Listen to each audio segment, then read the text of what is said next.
going down. Jackson gets it done in a tight game by 3. Yep. What a great show. We appreciate everybody who tuned in today, whether you're on YouTube or whether you're listening to us on any of our total media stations. We're going to send you off to your high school football playoff game of choice. If you want to listen to any of those games, they're all live on the Total Media app or potentially on YouTube as well. We're streaming some of those, so check in there if you want to catch a game as well. For Eric and Bub, I've been Ethan Sargent. Have a great night and enjoy the playoff football. We'll catch you later on Football Friday Night. Thanks a lot for tuning in. Enjoy playoff football.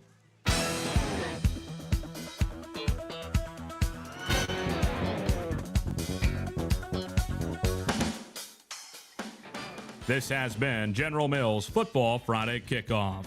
It was brought to you by Adventure Pro Outdoors, Coad, General Mills, Higgins Steel Roofing, Holzer, Jackson County Health Department Search Program, Necco Forest Care, Red Wolf Inn, Rocky Boots, Suicide Prevention, and brought to you locally by Austin Powder, Mammy's Country Kitchen, McFadden Insurance, Nick Station, Rick's Tire and Auto, Pig Iron Smokehouse Barbecue and Grill, and Rogers Plumbing and more.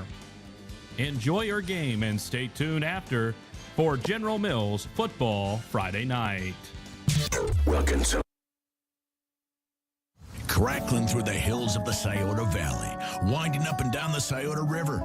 This is 100.9 Hank FM, WXIZ, Waverly, Chillicothe, Knock'em-Stiff, Ohio, USA, a total media station.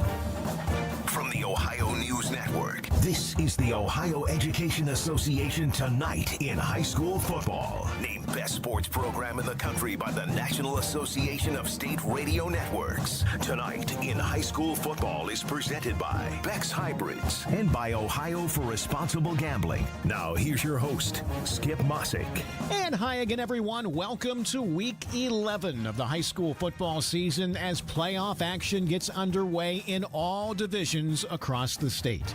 As you'd expect, some very intriguing matchups, including some rematches from the past couple of weeks. We'll get to it and begin our Week 11 previews next on the Ohio News Network. I'm Ohio Education Association President Scott DeMauro, and on behalf of the OEA's 120,000 members, we're proud to bring you tonight's game.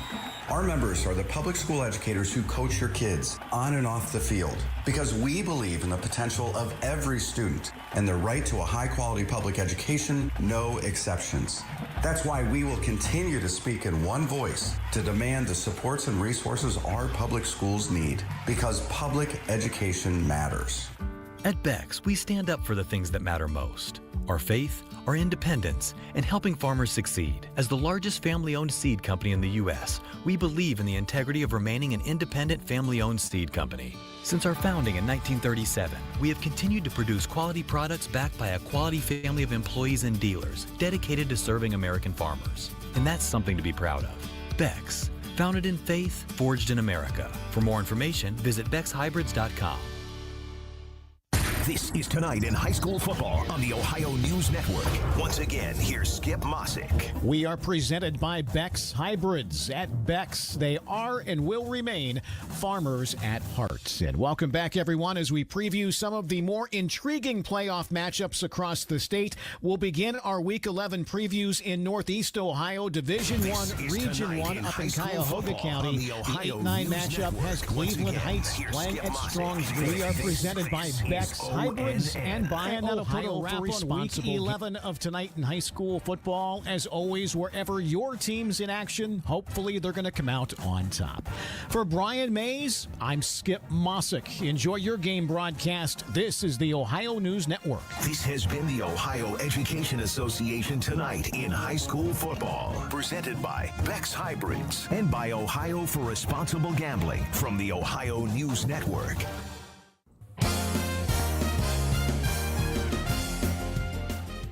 It's time for Waverly Tiger Football on 100.9 Hank FM.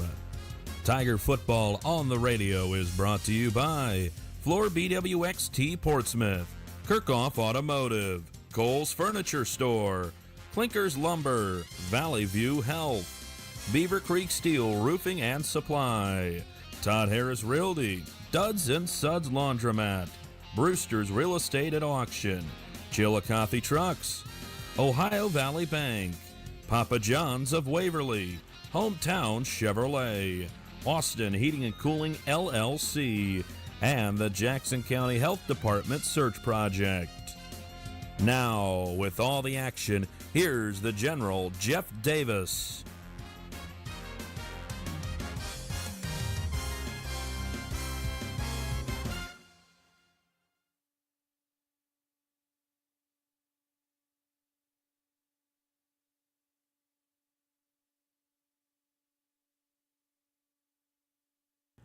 Are you feeling the chill or battling the heat? Look no further than Austin Heating and Cooling, your one-stop solution for all your HVAC needs. Serving Beaver, Ohio and beyond, we offer complete residential and light commercial services, including HVAC installation, repairs, and maintenance. But that's not all. Partner with Village Construction and Septic, we provide comprehensive solutions from walk-in coolers to wood boilers, plumbing, and even camper services. With over 15 years of experience, you can trust us to keep you comfortable all year round. Call Corey Austin at 835-1365 or find us on Facebook. Austin Heating and Cooling. And welcome back, everyone, as we continue to Looking to buy or sell a property? Brewster Real Estate and Auction is here to help. Proudly serving Pike County schools and sports, we specialize in both traditional listings and auctions, live, online, on-site, or remote. Established in 1997, our friendly and knowledgeable team is dedicated to getting the best results for you. Ready for a free consultation? Visit us at 200 East Emmett Avenue in Waverly or call 740-947-7577. Brewster Real Estate and Auction, your full-service real estate and auction company. Follow us on Facebook for the latest updates. Looking to furnish your home with the best brands and values? Come to Kohl's Furniture at 3581 Jasper Road in Piketon. We build a family tradition of great service and value offering top name brands. Need financing? No credit, bad credit? Don't sweat it. Visit Kohl'sFurnitureStore.com today. Plus enjoy free local delivery on purchases over $500. Open Monday through Saturday. Call us at 740-289-4404. Kohl's Furniture, with great service and great value, are a family tradition. Need a clean, safe, and convenient place to do your laundry? Look no further than Duds and Suds Laundromat, your self-service laundry destination at 112 Forsyth Street in Piketon. We're open 7 days a week from 7 a.m. to 10 p.m., offering enhanced quality cleaning with newer washers and dryers. Relax in a spotless environment, complete with security cameras for your peace of mind. And while you wait, grab a snack from our vending machines. Duds and Suds Laundromat, proudly supporting Pike County High School sports. Come experience the difference today. The Glockner family of dealerships offers the top brands: Chevrolet, GMC, Honda, Toyota, Ford, Dodge, Chrysler, Jeep, and Ram. Glockner has an amazing selection of new and pre-owned vehicles. Ask about the Glockner Guarantee. 12-month, 12,000-mile new vehicle premier coverage and 5-year, 100,000-mile powertrain coverage included on qualifying used makes and models. Credit issues? No problem. Glockner Auto Credit will finance your future, not your past. Shop online at Glockner.com. At Glockner, we make it easy. You're listening to Waverly Tigers football on 100.9 Hank FM.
Hey,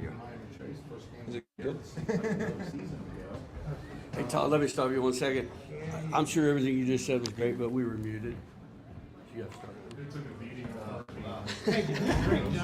Hey, but listen, this is the Todd Harris Really pregame show. Hey, it's the first time he's ever done it. Hey, By himself. We've done it. Well, he's doing an outstanding freaking job. You guys got it in a second? Hello. You're making all kinds of noise. I know. I got you. Thank you. Yeah, I went through all that already, but apparently nobody heard me. Hey, that's kind of like being at home, right? So nobody's listening to you. Hey, we're all good, but hey, guys, week 11, we're here at Fairfield Union, and I'm not sure what Snod meant, but he said he wanted a T-shirt before we left. And then I was thinking about going back from downstairs. You know what those two letters mean? Oh, yeah. What you got, Harry? You know my mom was soccer. Anyway, Fairfield Union comes in with that 6 wins, 6-4 record that Todd was mentioning before. And you know, I mentioned you guys on the way up. They played a pretty tough schedule. 7 teams on their schedule with winning records. 3 teams not. So 3 of their wins come against losing record teams. But they got 3 other ones against pretty good football teams. Maine Clear Creek being one of those. Took it on the chin to New Lex early in the year, and then also lost to Logan Elm by a significant score. But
Been at 2006.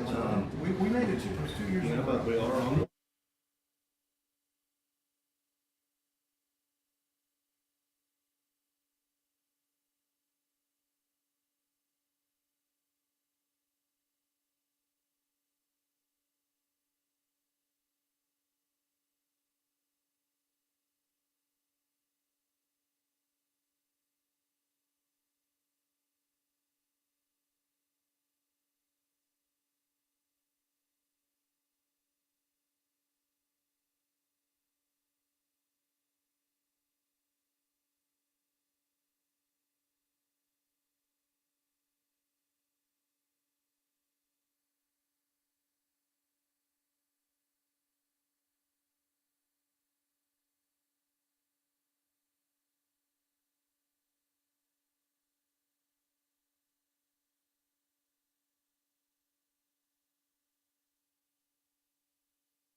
for a break.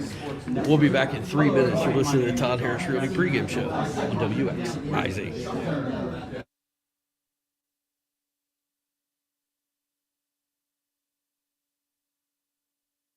Hello, this is Greg Wilkett, President and CEO of Floor BWXT Portsmouth. We want to wish all the schools good luck on a safe and successful season. Just like a sports team, we've been working together to safely and effectively decommission the former Portsmouth gases diffusion plant and leave behind an environmentally safe and sustainable future for our region. On behalf of all of the employees at Fluor BWXT, I'd like to wish all of the teams in the four-county region a safe, fun, and winning season. Hey man, it's Keith here with Chillicothe Truck, and we want to take a moment to wish all the Pike County high school football teams good luck this football season.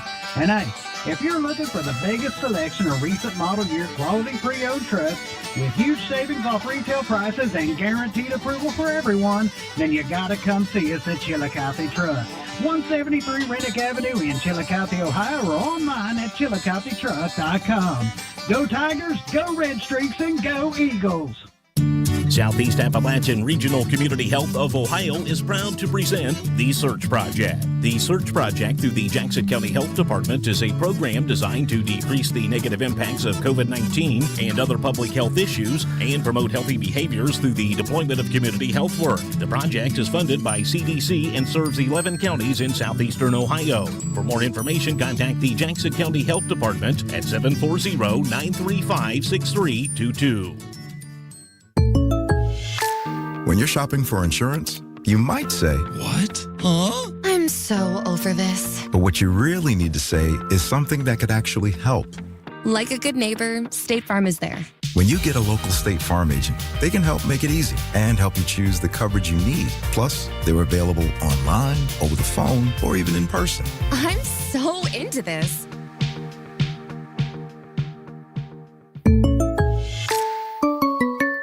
You're listening to Waverly Tigers football on 100.9 Hank FM. Welcome back to Todd Harris Early Pregame Shows. We get you all ready for this Division 4 matchup between the 7th seed of Fairfield Union versus the number 10 seed Waverly Tigers. About 11.5 minutes to kick off. The Fairfield Union marching band making their way over the field.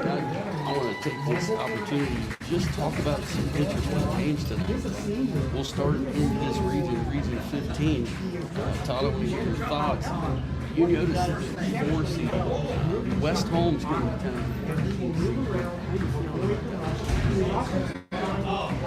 Well, I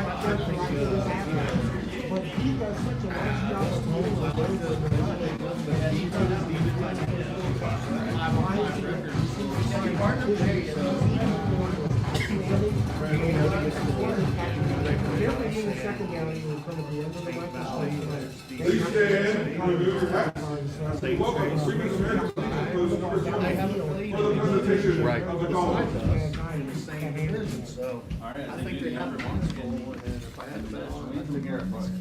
We're going back to station for a break. We'll be back in a couple of minutes. You're listening to Todd Harris Early Pregame Show on WXIZ.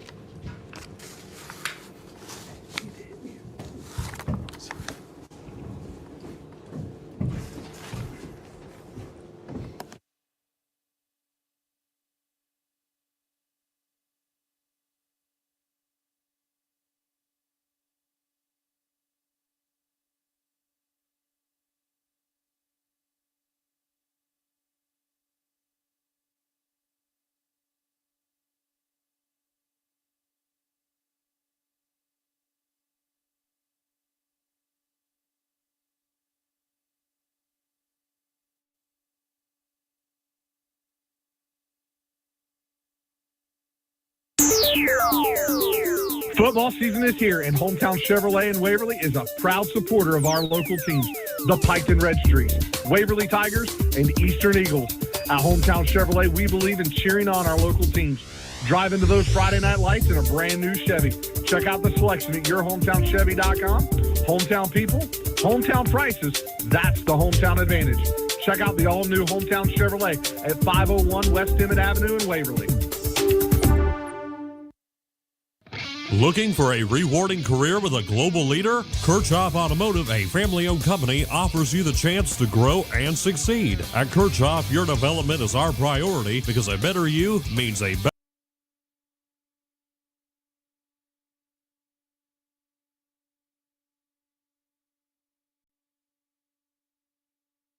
site today for more information. Kirchhoff Automotive, where your future drives ours. You're listening to Waverly Tigers football on 100.9 Hank FM. We are back here at Fairfield Union High School. This is Todd Harris pregame show. Fairfield Union Dragon marching. No, Falcons. Falcons. Come on. Why do I want Waverly? I think it's a little bit about Waverly and I don't know, maybe it's snodgrass breath. That could definitely be it too. Fairland and Fairfield started 2 years in a row. Yes, they do. Gets his team ready. So, Todd, another interesting game. Not in our region. We moved to T5 and look at the 8. The welcome to the Aces in town. Amanda Clear Street lost the Well, Amanda also you know the week before their union started that Waverly has lost streak. Is that game of course 5-2? It is. So I got that's kind of an interesting. All right, and Coach Goyen in the Pike to Red Streaks, not the greatest draw, maybe. No, it's not Harvest Prep, but headed to Columbus Academy. I think they still got a terrible draw. Columbus Academy is a strong outfit, and you got to go on the road up there. What they could have drawn. I mean, we always root for streaks, but I don't feel good about it. I had a friend of mine call us. What makes the offense go? And long way around to next week. I said, okay, this week. It's not just we've been there. I mean, you see it. Well, it's a different. We're not playing Huntington Southeastern this week. We're playing Columbus. Okay, and I've mentioned this team a number of times this year, and it's interesting it turns out to be this game. But Barnesville has basically destroyed everyone on their schedule. Okay, what did you say? 40-something wins again, 43. The least is 44. They're averaging probably 50-52. Well, they welcomed the Minidoka Pirates to town as the 14th seed. Hey, speaking of tough draw, I gotta believe that's a tough draw for them. Well, yeah, it's a terrible draw in Barnesville. It's also a 3-hour drive in Williamsburg. Maybe with down team, the defense wasn't very strong. Even against, we moved the ball against them. I explained it as an average Wheelersburg team for Wheelersburg, which is pretty good. Pretty good. I mean, yeah, but still, with the drive, and then I just don't think they feel it this year down there at Wheelersburg like they normally do. They're not quite as pumped up about the team this year per se. So yeah, I'm going with Barnesville. I look for the tough schedule early on to help the Pirates now in playoff football. That's the whole point of it, right? So we're going to find out. And the Eastern Eagles at home as the 2 seed, they welcome Strasburg Franklin, the 15 seed, and you got to believe that they get off at the that D7 level, Eastern headed the right direction in round 1. Yeah, I mean they come into the game. I think they got all their big guns. They're coming in at a good stride there. Well, they're healthy. Yeah, absolutely. And so on. So. Yeah, they've made a couple run the last couple of years, and I think they should win this one pretty handily. And I find it interesting. Coach Tomlinson took time to give a lot of credit to South Gallia as being a team to watch in that league and all that. And they gave the Eagles all they wanted this season. 13-12. Well, I believe. If Eastern wins and South Gallia wins, they match up. They match up next week. Okay, that would, of course, be an Eastern. And, if things go the right way tonight, we won't be able to watch that one. But if they go the wrong way, we'll be able to check the Eagles out next week. How about Paint Valley at home? I don't want to say limping in the playoffs, but, with the injury to Braylon and, now he's playing, but I don't know. Is he playing? I really don't know tonight, but they welcome Purcell Marion to town, the 6 versus the 11. Anytime you got a team that starts with the word Cincinnati in front of it, we get a little nervous. You got to add a couple of wins to their total. Yeah, I agree. I agree completely. It's a different. I mean, it's just different, folks. I mean, it's metro area football with a lot of competition and against Southern Ohio football, where sometimes half your games are walkovers if you're a good team. Yeah, absolutely. So I think the Bearcats got their hands full. All right, well, we're going to go back to the station for another break. When we come back, we will have kickoff here in Week 11, the Waverly Tigers at Fairfield Union, and we'll get these two gentlemen's keys to a Tiger victory tonight. We'll be back. You've been listening to the Todd Harris Really pregame show on WXIZ.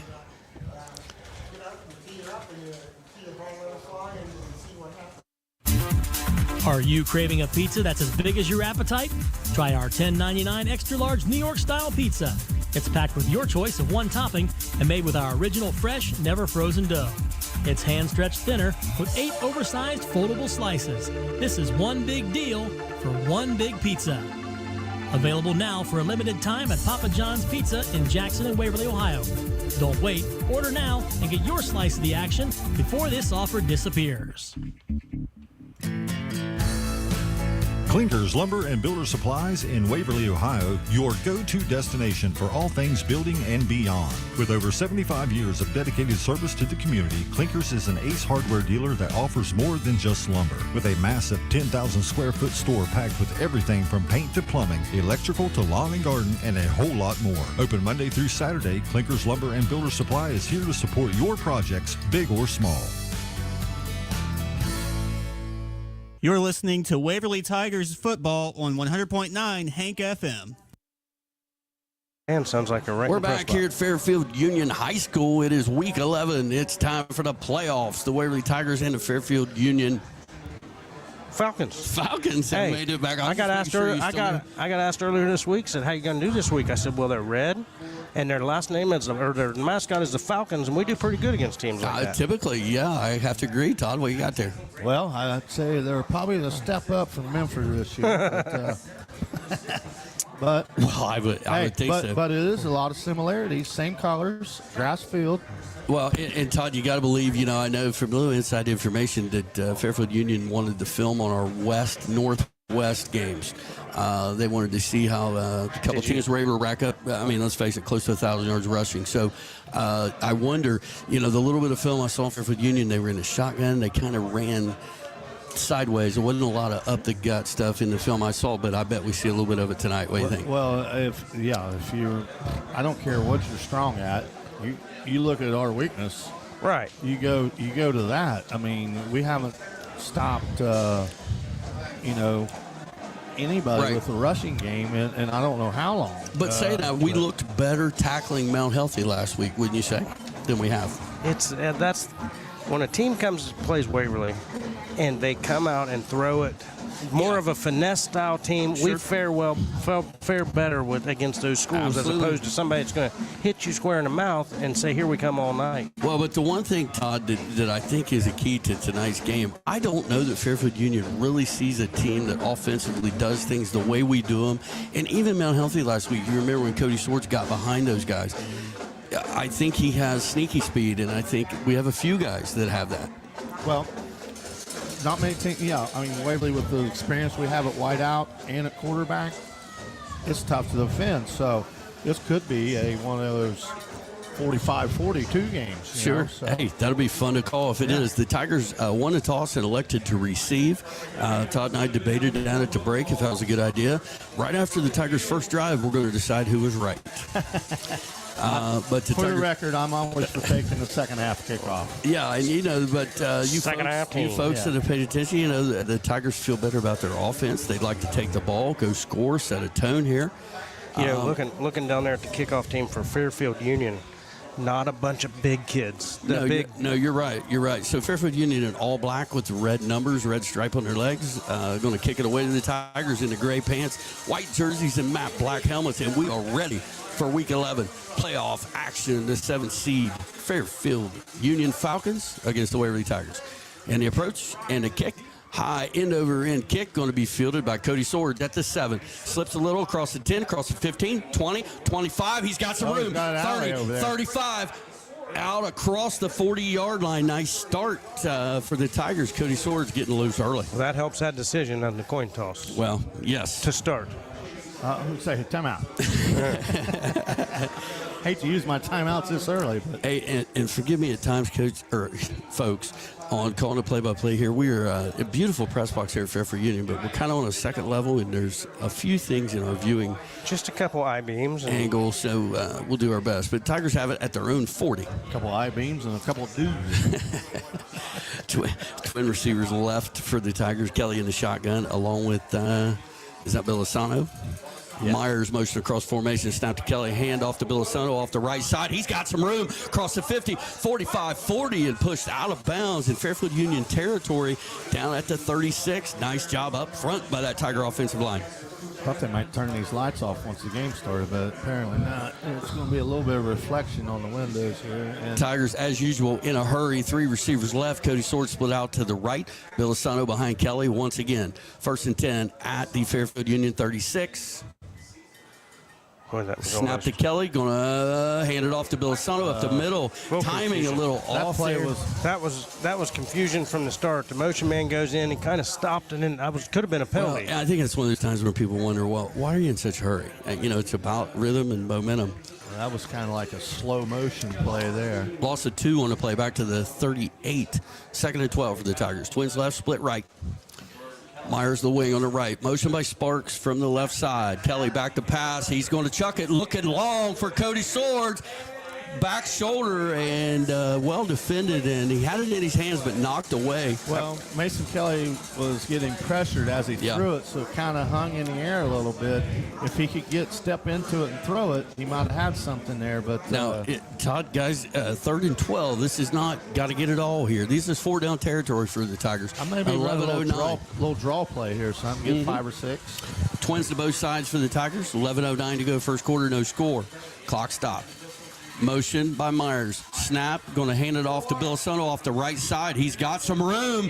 Going to spin. Breaks the tackle. 20, 15, 10, 5. And he's going to fall into the end zone for a Tiger touchdown. Is that Braxton Miller out there? Wow, I don't know, but Bilisano like a bullet that time off the right side. Hey, how about that 3rd and 12 call? Hey, Todd, how about taking the ball?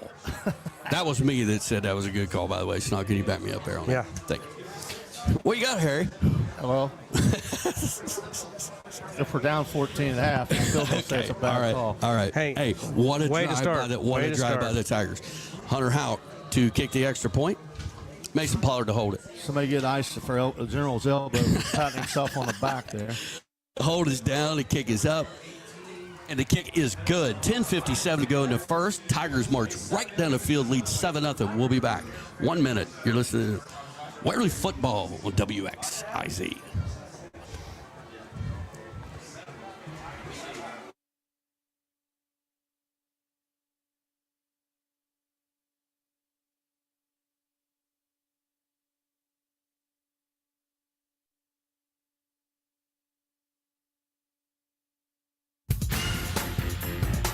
Todd Harris Realty is a proud sponsor of Pike County High School sports. With over 19 years of experience, Todd Harris is your go-to real estate expert in Waverly. As a broker and $1 million producer, Todd Harris will help you find your dream home.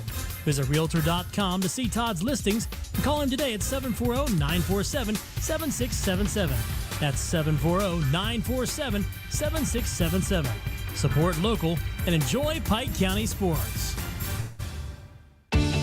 We offer the latest in innovative technology, from state-of-the-art online and mobile banking technology to fast and easy online mortgage and loan application from the comfort of your home, and with experienced local bankers to guide you along the way.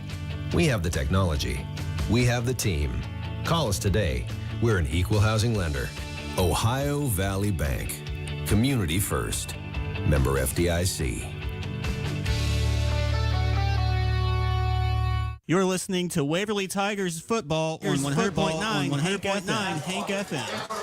We're back at Fairfield Union where Hunter Houck's kickoff was fielded at the 20-yard line. And, guys, they set up a wall on that left side. He was able to get to it and get it up past midfield into Tiger territory. They did have the wall set up, and it worked like it's supposed to. Yeah, not real good coverage there out of the Tiger kickoff team because that was kind of a slow motion yeah, it took a while for him to get over there. Yeah, over there, but still picked up 30 yards on the return. Well, 32 yards actually. So Fairfield Union is going to break the huddle. Going to be in a shotgun. Twin receivers tight to the right side. They split out to the left. One back to the left of the quarterback. Snap going to run a jet sweep out to the right, trying to get outside. Well blocked.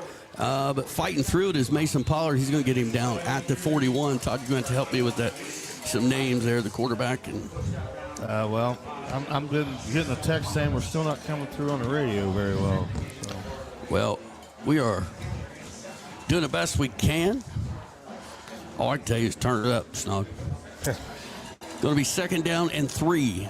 Clark, number 4, Clark is the quarterback. Clark in his shotgun. He's got wings to both sides. A split out to the left, one back to his left. Snap, going to hand it off to the right side. Makes a cut up the middle.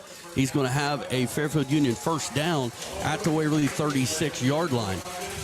Okay, that kid's name is Owen Ruff, number 15. And if I had to guess, that's probably a guy I played baseball with back in the day named Dan Ruff. He's all-time leader in home runs. Will you figure out his grandson? That's his. Okay. Well, I'm trying to inform the crowd some knowledge. I got you, buddy. First and 10 Falcons. Tight end right, wings to both sides. Snap going to run a jet sweep out to the left. Trying to get outside, and a nice job there by Hez Nelson fighting off a block. Stops him for near no gain. Before I was rudely interrupted, Dan Ruff graduated in 1987, was on the same All-Ohio team as me, and he played for Michigan in baseball. Outstanding. Outstanding. That's a terrible choice. I'm sorry for being so rude, Todd. 2nd down and 10 for the Falcons. 9:25 to go in the first. 7-0 Tigers. Falcons break the huddle. Going to have wings basically to both sides and a tight split to the right. Snap. Going to fake a handoff. Quarterback rolling. Looking to throw it. Gets pressure. Throws it underhanded. Wow. And incomplete. Dangerous throw there. I was like, well, he's wearing number 4. It looked kind of like Brett Favre. It's just the only way he could get rid of it. He was about to get sacked, so it turns out to be a good play. So 3rd and 10 for the Falcons from the 36. I wouldn't recommend the old underhand toss into the middle of the field to anyone, but there's only a few people that can do that. 3rd and 10 for the Falcons. That area. Snap, fakes a handoff, back to pass. Now go throw the screen out there to that side, looking for some room, but the Tigers defend it well. A gain of about 4 on the play.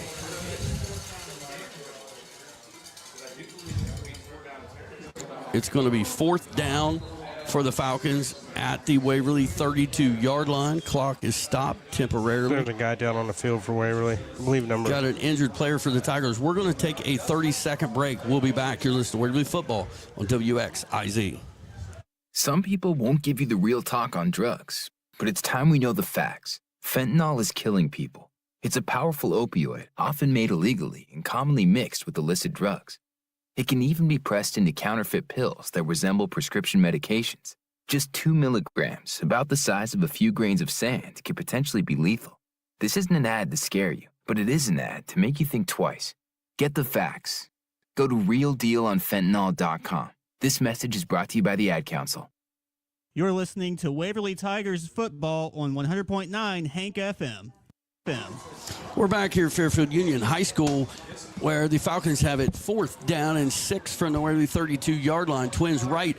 Quarterback rolls out to that side, looking to throw it. Now he's going to try to run it for the 1st down, and he's going to be tackled. It's going to be very close. It is a nice spot there from the line judge on this side. Nice spot. Looks like it's going to be enough for a Falcon 1st down. But there, that quarterback, when contact started to get, he was looking to avoid that big collision. That's where Waverly's got to come up and hit him in the mouth. Here's the first upset of the night. We got a measurement.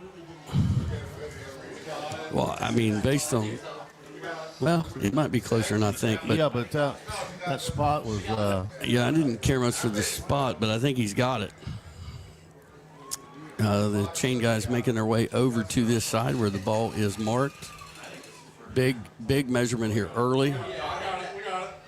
Yeah, and it is a Fairfield Union 1st down just inside the Waverly 26-yard line. This is exactly like week 1. I hear everything everybody in here is saying. Yeah. Should be 1st and 10. What'd you just do? Push that right there. Don't do that. 1st and 10 for Fairfield Union at the Waverly 26. I couldn't hear anything when you did that, Bubby. They're going to come out double tight, double wing, and one back in the backfield. Motion, snap, going to hand it off that right side. He's hit in the backfield. Tigers got a hold of him, and the Cavalry gets there. He's going to have a gain of about 3 on the play, but pretty good job there by the Tiger defense of hanging in there. You got a 200-some-pound running back here. He's a big stout boy back there running the ball. You can't come in high on him. Yeah. So 2nd down and 7 for the Falcons at the Waverly 23-yard line. 8:15 and counting to go in the first quarter. Again, the Tigers lead 7-0. If you're just joining us, big dose of Sebastian Belisano took the Tigers down the field for that first score. Double tight, double wing, one back in the backfield. Snap, going to hand it off that left side, makes a cut back to the middle. Tiger defense is there. And Todd, hey, they're trying to do the things that they've seen other teams do, but you can tell it's not. You can tell it's not their thing so far. They don't have a huge amount of size up front. Yeah. So the ball now resting at the Waverly 22-yard line, where it'll be 3rd down and 6. Is that what we're calling it, guys? Yeah. Clock running, 7:30 and counting to go first quarter. Again, Tigers lead 7-0. Double tight, double wing, one back. Snap, going to hand it off on the jet sweep, trying to get outside to the right. Got a little bit of room, and he's going to fight forward. And it looks like he's going to have a Fairfield Union first down about the 10-yard line. The only good news I got here is he's going to mark it right on the line, which will make it 1st and goal. Well, you'll have to tell me what's happening, because I got a human pillar in front of me. I got you. What's he doing? So the clock will run again here. 7:10 to go in the first. Again, Waverly leads 7-0. Fairfield Union breaks the huddle. Going to have double wing. One back. Going to snap it. They fumbled the snap. We'll see who got on it. The ball is loose. The Tigers are saying they have it. And they do. The Tigers get on it. Trouble with the exchange between center and quarterback. And Waverly's going to take over right there at the 10. Hey, that's been our best Who defense. recovered it? I couldn't. I don't know. Okay, we'll just go that Tanner way. House looked like he coming out of there pretty excited, so I can't tell. But that's been our best defense this year. Yeah, it absolutely. fumbles inside the 10. Yeah. Portsmouth West did it a couple times. So, hey, Snod, if you can real quick, tell us about that first drive. It only takes you don't even have to look it up. 4 plays, 60-some yards. Hold on a minute. Belisano to the ranch, right? Let's see if Tigers can do it again. They're going to come out twin receivers to both sides. Mason Pollard has Nelson will be stacked out to the left. Belisano in the backfield with Kelly in the shotgun. 6:55 to go in the first. Tigers lead 7-0. Nelson motion across formation. Going to hand it off to him on the jet sweep. He gets a little bit of room outside, and then he's hit, taken down after a gain of a couple. We'll give him 3 yards up to the 13-yard line. Going to set up 2nd and 7.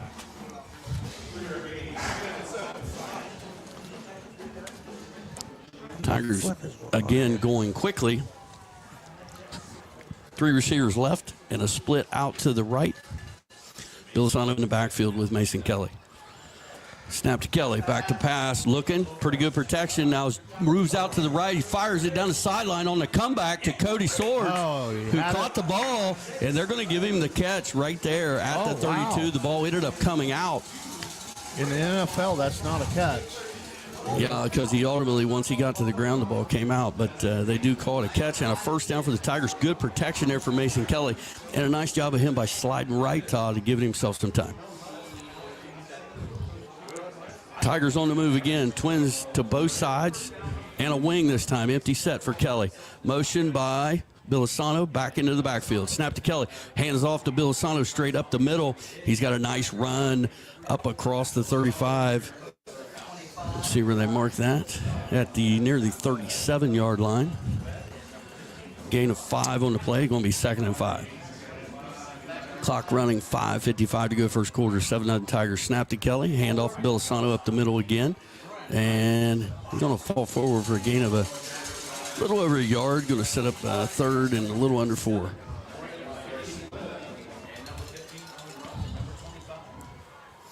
Tigers got to feel good about what they've been able to do up front so far. Yeah, this breakneck pace here, I'm not sure, the Falcons have seen it. Yeah, so 3rd and 3 for the Tigers from 0-39. Splits to both sides. Motion by Myers across formation. Snap, hand off to Belisano up the middle. And he's going to be stopped for a gain of about a yard up to the 40. It's going to be 3rd down and 2. Or excuse me, 4th down and 2. Coach Crabtree and the staff thinking about going for it, but some subs making their way out. Looks like they're going to punt it away. No, they're not. They're going for it. They got a bigger package here. Oh, my. Straight T. Tigers going to go for it. Double tight. 4th and 2. Snap, going to hand it off the left side to Bilisano, and he's going to push forward, and he's going to have a Tiger first down out across the 43. Boy, that's an interesting call early, guys. I'm pretty sure Myers came in under center there, and Mason Kelly was lined up in the backfield. Oh, wow. So Tigers waste no time. 1st and 10 at the 44. Their own 44. 4:50 and counting in the first quarter. Already up 7-0. Splits to both sides. Mason Sparks the tight end on the left. Sano in the backfield. Snap to Kelly. Back to pass. He's looking for all of it right now. Throws it down the right sideline. And he's got Cody Swords. My goodness. He's got Cody Swords. Went right through the defender's hands. I thought the Falcon defender had it. You know, it went right through his hands. Yeah, because he was sitting there. It went right through him, and Cody Swords catches it. So Tigers in business at the Fairfield Union 25. Breakneck pace here in this first quarter. 4.5 minutes to go. Tigers up 7-0. Snap to Kelly. Going to hand it off to Bilisano off the right side. And he's going to get ahead for a gain of a couple. Up near the 23-yard line. It's going to be 2nd and 8. I'm about out of breath. Yeah, it's 100 miles an hour. So the clock continues to run. 4:10 to go first quarter. Waverly up 7-0. To the point of the field where I can't see anything. Yeah, and I finally can. Stacked receivers to the left, Twins. Sword split out to the right. Motion by Hez Nelson across formation. Going to hand it off to Nelson, who drops the football on the handoff, but he gets back on it. See, once again, you run the little jet sweep thing there to the short side of the field. I just don't get that. I don't get it. There's no room to go. And every time you tend to say that, I remind you that it's to our sideline. I mean, teams just tend to do that, whether it makes sense or not. Well, it makes zero sense. Yeah, I'm with you. So 3rd and 11 for the Tigers from the Fairfield Union 26. Again, 4-down territory for the Tigers. Snap to Kelly, back to pass, looking. Oh, my goodness. And he is hit as he releases the ball. It's going to be incomplete. He was looking to his right side. His throwing motions saved the fumble there because he got leveled right as he was throwing. Yes, he did. So clock stop, 3:20 to go in the first. It's going to be 4th and 11 for the Tigers from the Fairfield Union 26-yard line. Tigers again leading 7-0. And by the way, folks, those of you listening who have other scores, send them my way. Love to know what's going on around the area. All right, 4th and 11 for the Tigers. 3 receivers left and a split right.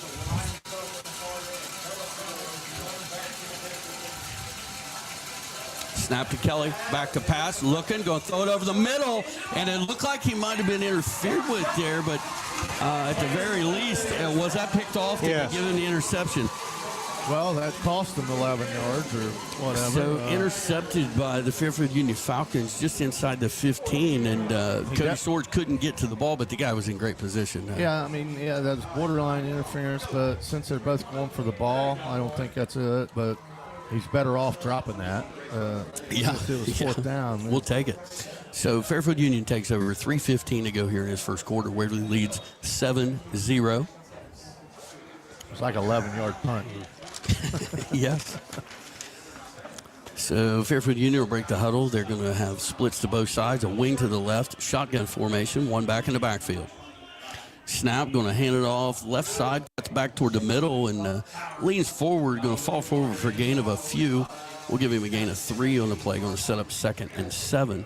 Tigers doing a nice job up front, not letting there be big lanes. Snout, are you struggling? Well, I don't know what it did. It just switched in the middle of their drive and gave us the ball. And I'm keying this stuff, and it's saying negative plus, so I'm going to have to figure it out. Well, I was just checking on you,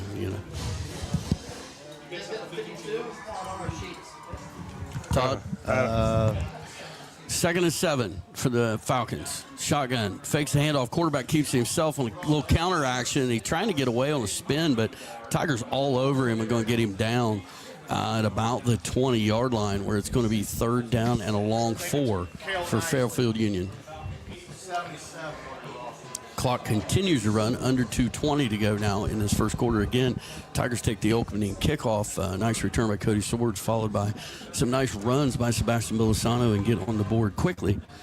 Fairfield Union able to stop the Tigers on their second drive after fumbling themselves on the Waverly 10-yard line. So 3rd down and a long 4 for the Falcons. Split out to both sides, a wing left, one back in the backfield. Snap going to run the option to the right, looking maybe to throw it. And then he finally pitches it, and he's got some room across 30, 40, 45, 50, Flag 40. down back here. There's a flag back here on the 41. There's a flag on the 41-yard line. He's all the way down to the 26-yard line, but there is a flag back at the 41. Now, regardless of what that flag is, it looks like they'll still have enough for the first down. But blocking the flag. But that is a big call against the Falcons. Man, he stretched that option as long as possible, Todd. It didn't look like they had anything. And the runner was standing right on the sideline. Yeah, I know. Last second pitch and great play, but caught for the block in the back. And we'll see where that takes them. It is still going to be a Fairfield Union first down to their own 31-yard line with 1:41 to go here in the first quarter. Tigers still lead 7-0.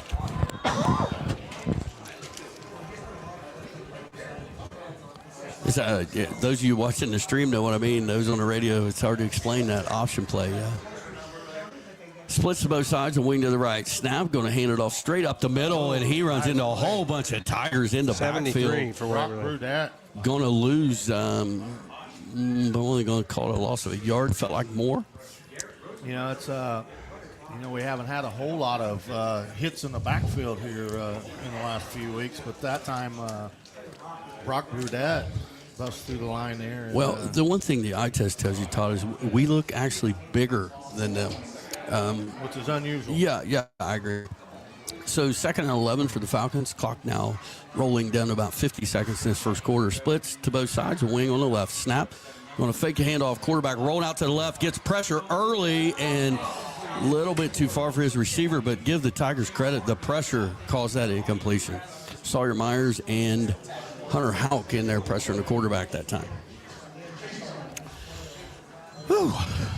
Clock stop. 45 seconds to go in the quarter. Tigers leading 7-0.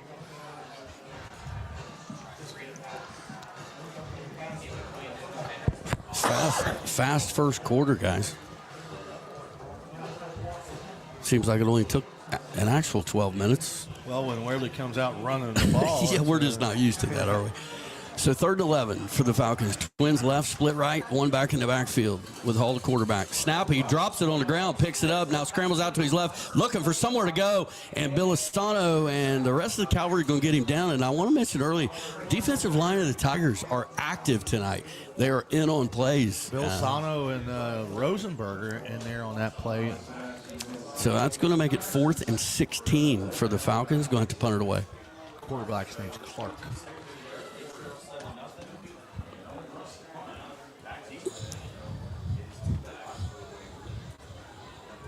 Maybe it was one of them other guys you told me. Hunter Clark. Love it. So the Falcons punted away. Cody Swords, Cage Alexander back at the Waverly 40-yard line to receive it. The snap is a pretty good one. The punt is boomed out to the right. It's a wobbler fielded by, actually, it's Mason Pollard. Makes a man miss, and he's going to get it back out across the 50. Flag thrown late. We'll see what that is. Looks like it's going to be a block in the back against the Tigers. Nonetheless, Tiger defense does their job, and that's going to bring us to the end of the first quarter. At the end of one quarter of play, Waverly leads Fairfield Union by a score of 7-0. We'll be back in 1 minute. You're listening to Waverly Football on WXIZ. I'm Shanola Hampton. Every day, millions of people face hunger. Today, I will share with you some of their experiences. I'm stuck between paying for medications or paying for food. John from Maine. After paying my bills, I can buy groceries. It's sad to say, food comes last. Alice from Oregon. I thought pantries were for less fortunate people, but anybody could be less fortunate in a day or even a second. Claire from Virginia. The Feeding America network of food banks helps provide over 6 billion meals to people in need each year. No one should have to worry where their next meal will come from. Together, we can end hunger. Learn more at feedingamerica.org.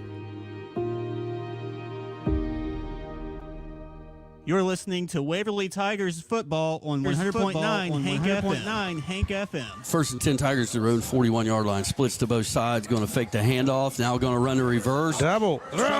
Triple reverse.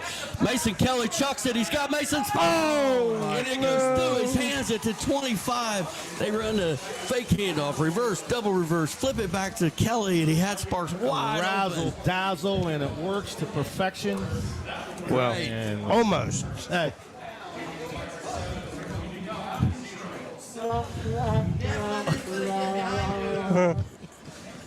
And Erica, if you're paying attention, they actually ran that play as the last play of the first quarter because of the penalty.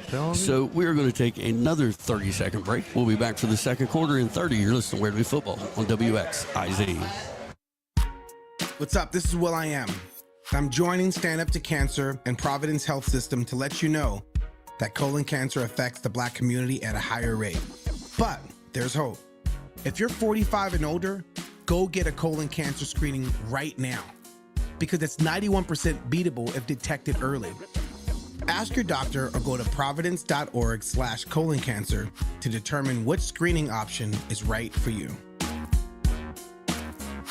You're listening to Waverly Tigers football on 100.9 Hank FM. We're back. Second and 10 for the Tigers to their own 41. Snap, going to hand it off to Bilisano up the middle, and he's going to fall forward for a gain of about 4 up to the 45. Going to set up a 3rd and 6 for the Tigers.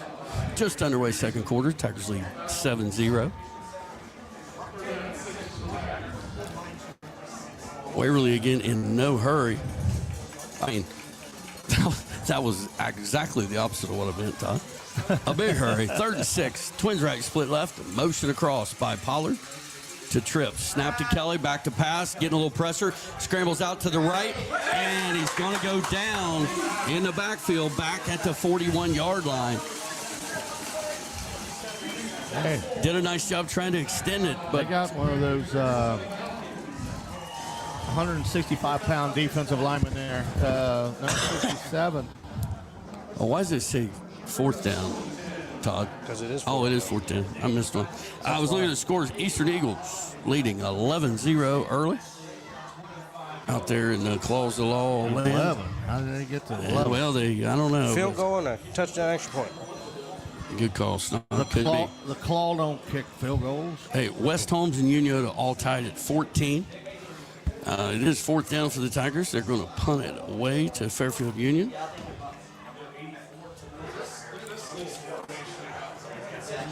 Cody Swords back to punt it. A little bit high on the snap. He gets it away, close to a block, but going to land and take a kind of a sideways, then a Tigers bounce. Going to be down at the 25-yard line. That thing had some RPMs on it, man. That was a tight spiral.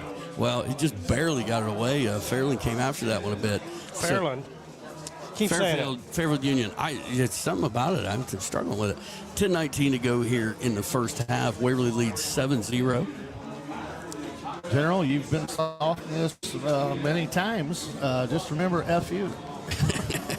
Yes, sir. I'll do my best. I'll tell you what, this has been so fast-paced. Hey, I didn't know Snodgrass could write in Korean. Snod's computer I just don't know what it's doing. Pulled a hoodie-doo on him, so he's trying to write it all down. So Fairfield Union, 10:19 to go in a half. 1st and 10 at their own 25. They'll have splits to both sides, wings to both sides. Motion, going to run the jet sweep out to the right. Always got some room. Across the 35, and boy, a burst of speed there. Fairfield Union with a 1st down across the 40 to their own 41-yard line. Number 2, Isaiah Sala. He's got some, he's not very big in stature, but he's got some wheels. Yeah, just the atmosphere has it feeling like we're running a sprint. I know, it's 100 miles an hour. Hey, we got here early, on time. I even had snacks and everything, so you can't blame it on me this week. I'm not blaming it on you, Tom. It's the pace of the game. It's just on fire. So Fairfield Union 1st and 10 at their own 41-yard line. They'll split out receivers to both sides. Now Twins out to that right side. Motion, cross the formation, high snap. Quarterback keeps himself on a little counter action. Nice run up the middle. Going to have a gain of about 6. We'll give him out to the 47. Going to set up 2nd and 4. You know, when that quarterback gets a little bit of a lean, he is 6'4", so Maybe that's why you got the benefit of the doubt on this spot here on that one drive. But, we have the benefit of watching these Tigers every week, and defensively it just feels like we're doing a better job up front than we have. They run the style that we play better against. They're not. They're running side to side instead of right at you. Twin receivers out to the right. Split out to the left is real tight. Motion across formation. Jet sweep is the action, but the quarterback keeps it himself. And a little sloppy, going to lose a couple back inside the 45-yard line. They faked it to 2, Todd. They probably should have given it to Gunnar Myers, or Sawyer Myers in there initially with a little bit of help from the cavalry. Big third down here for Fairfield Union at their own 45-yard line. 9 minutes to go here in this first half. Waverly leads 7-0. We've played, 14 minutes and still got a goose egg on the board. I know. So we're hot. Twins right, split left for the Falcons. Blitz coming by the Tigers. Bill Asano coming. He's getting held. Oh, they called it. The Falcons completed, but Bill Asano got tackled on his blitz into the backfield, and it was called. So that's going to cost the Falcons 10 yards. It's going to move the ball back to the 35-yard line. It's going to cost them. I mean, that was about a 15-yard pickup, so that's about essentially a 25-yard penalty on them there. So that'll move the ball back to the Fairfield Union 35, where it'll be 3rd down and 16 for the Falcons.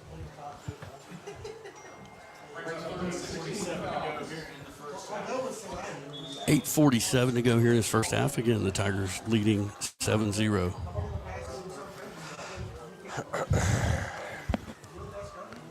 Falcons break the huddle. Twin receivers right, split left, one back in the backfield. Snap, going to run option left. Quarterback going to keep it himself. Gets tripped up, but fights through that. Puts his head down. He fumbled it. He's going to be, no, they're calling him down, but he's going to be short of a first down, but it's going to be 4th and 2, 4th and a half. 4th down and 2, a short 2. Well, I wasn't in love with the call there. 3rd and 15 option. Quarterback coming off the field with an injury, and it's 4th and 2. Wow. What's interesting, you go for it here on 4th and 2 at midfield. Todd, with your quarterback out.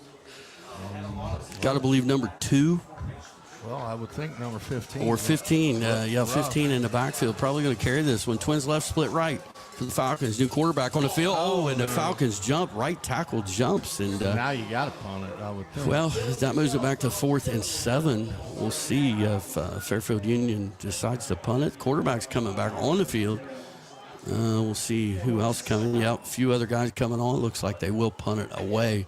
And guys, we talked about it in you're pregame. Only down 7. You don't want to go in desperation. But you talk about it in pregame, the experience, the playoff experience, or lack thereof, and you're kind of seeing it here early out of Fairfield Union. Yeah, they're just kind of hoping to hold on maybe till halftime here. And snap is a good one. The punt is away.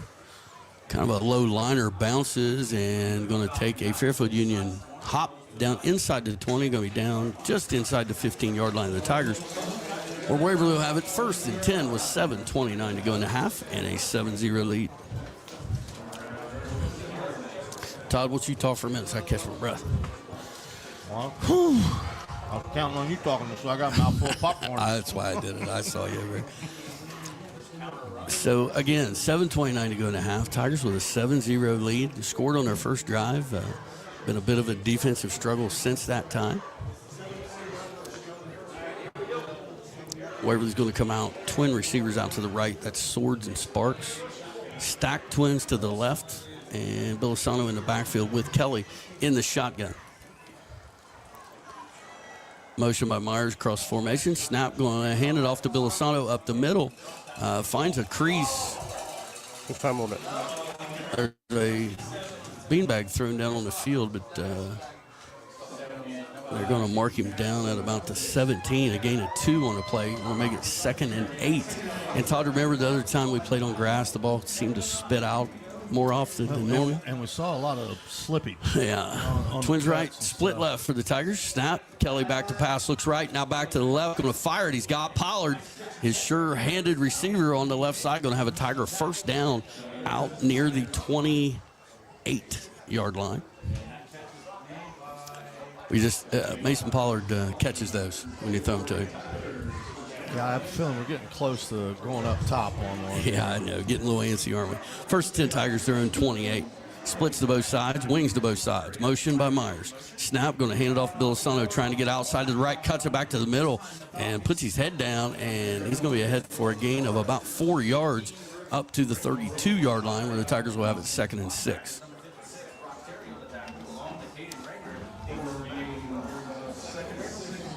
Clock running, 6:25 to go here in the first half. Tigers leading 7-0. Twins left, split right for Kelly and the Tigers. Motion by Sparks to the inside. Snap to Kelly. Back to pass. Pressure coming. He gets rid of it. Throws down the middle. He's got Pollard wide open. 30, 25, 20. Trying to get to the end zone. 15, 10, 5. And he hits the cone with the ball. Are they going to give him the touchdown? No, they're going to mark him out at about the 1 foot line. Well, I knew it was coming soon. Yeah. And he got rid of it just in time. Big pressure coming there. Fairfield Union up the middle. But Kelly said his feet. He slipped a little, if you saw it, and got his balance. I couldn't see Kelly at all. I can only see this half the field. So the Tigers now will be in a straight to wishbone look, if you will. Snap, hand off to Hunter Houck straight up the middle, and he's going to fall forward into the end zone for a Tiger touchdown. Houck's touchdown to carry ratio is pretty good this year. Yes, it certainly is. So the Tigers with a 13-0 lead here with 6:01 to go in this first half. And I don't know what I expected, guys, but pleasant surprise so far in this football game. Well, if you're not used to seeing this style of play, it's hard to adjust to right off the bat. So Pollard with the hold, Houck with the kick. Kick is up, and the kick is good. 6:01 to go in the first half. 14-0 Tigers. We'll be back in 1 minute. You're listening to Waverly Football on WXIZ. Valley View Health Center in Waverly, where your well-being is top priority. Valley View offers comprehensive health care services including expert medical care, dental services, and mental health support. Conveniently located at 227 Valley View Drive in Waverly, they're committed to your health and happiness. From routine checkups to personalized care, Valley View is your trusted partner. Visit Valley View Health Center because your health matters. Call 740-947-7726 or walk in today. Are you feeling the chill or battling the heat? Look no further than Austin Heating and Cooling, your one-stop solution for all your HVAC needs. Serving Beaver, Ohio and beyond, we offer complete residential and light commercial services, including HVAC installation, repairs, and maintenance. But that's not all. Partnered with Village Construction and Septic, we provide comprehensive solutions from walk-in coolers to wood boilers, plumbing, and even camper services. With over 15 years of experience, you can trust us to keep you comfortable all year round. Call Corey Austin at 835-1365 or find us on Facebook. Austin Heating and Cooling, your comfort is our priority. You're listening to Waverly Tigers football on 100.9 Hank FM. We're back here at Fairfield Union High School. 6:01 to go in a half. Waverly leads Fairfield Union 14-0. And a quick score for you. Wheelersburg leads Barnesville 7-0. Told you. St. Mary's leads Miami Trace 14-7. Yeah, I don't know what's going on. Amanda Clear Creek leads Portsmouth 13-7. Hunter Houck's kick is a squibber. Nobody's picked it up yet. Oh, that's Waverly's ball. Oh, and the Falcons get on it at their own 21-yard line. Number 19, Trey Perry, had a chance maybe to dive on it there, but the Falcon receiver there reeled it in just in time. Another score update. West Holmes leads Unio 21-14. Hey, guys, I got to believe this is a big drive for Fairfield Union here. Down 14-0. Get the ball, like you said, in the second half. If you don't at least run that clock out, Waverly will go down and score again. Now you're down 21-0. Yeah. Splits to both sides. Shotgun formation for the Falcons. But you don't want to go in panic mode. Hunter Houck times it up. Blitz came. Tigers all over him in the backfield. They're going to get him down. Oh, there's a flag coming in. Face mask. Now, Hunter had him like in a headlock. I don't know if he had on the face mask. But they just called the face mask. So a nice defensive play by the Tigers, but it's going to go for naught as the face mask penalty. It's a 5-yard variety against the Tigers. It'll be 1st and 5 now.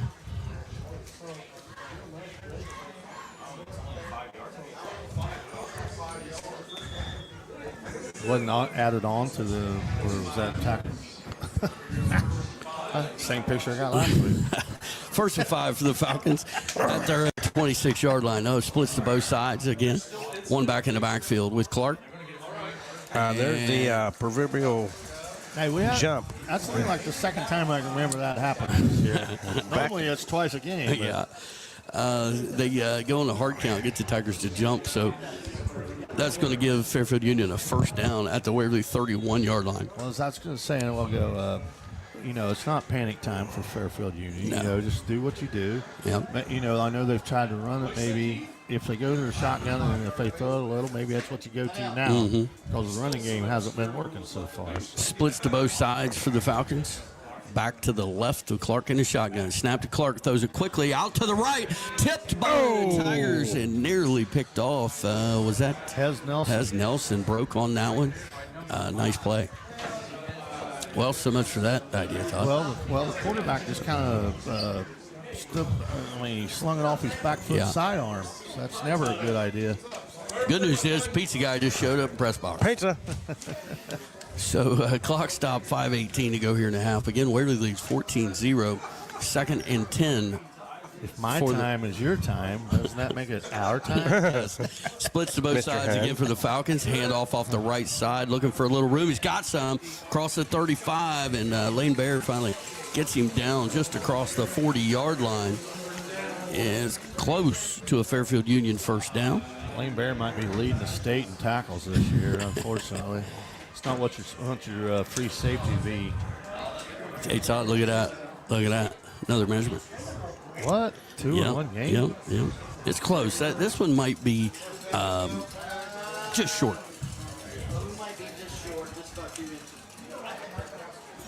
Getting some guys at press box agreeing with me. That means we're probably wrong.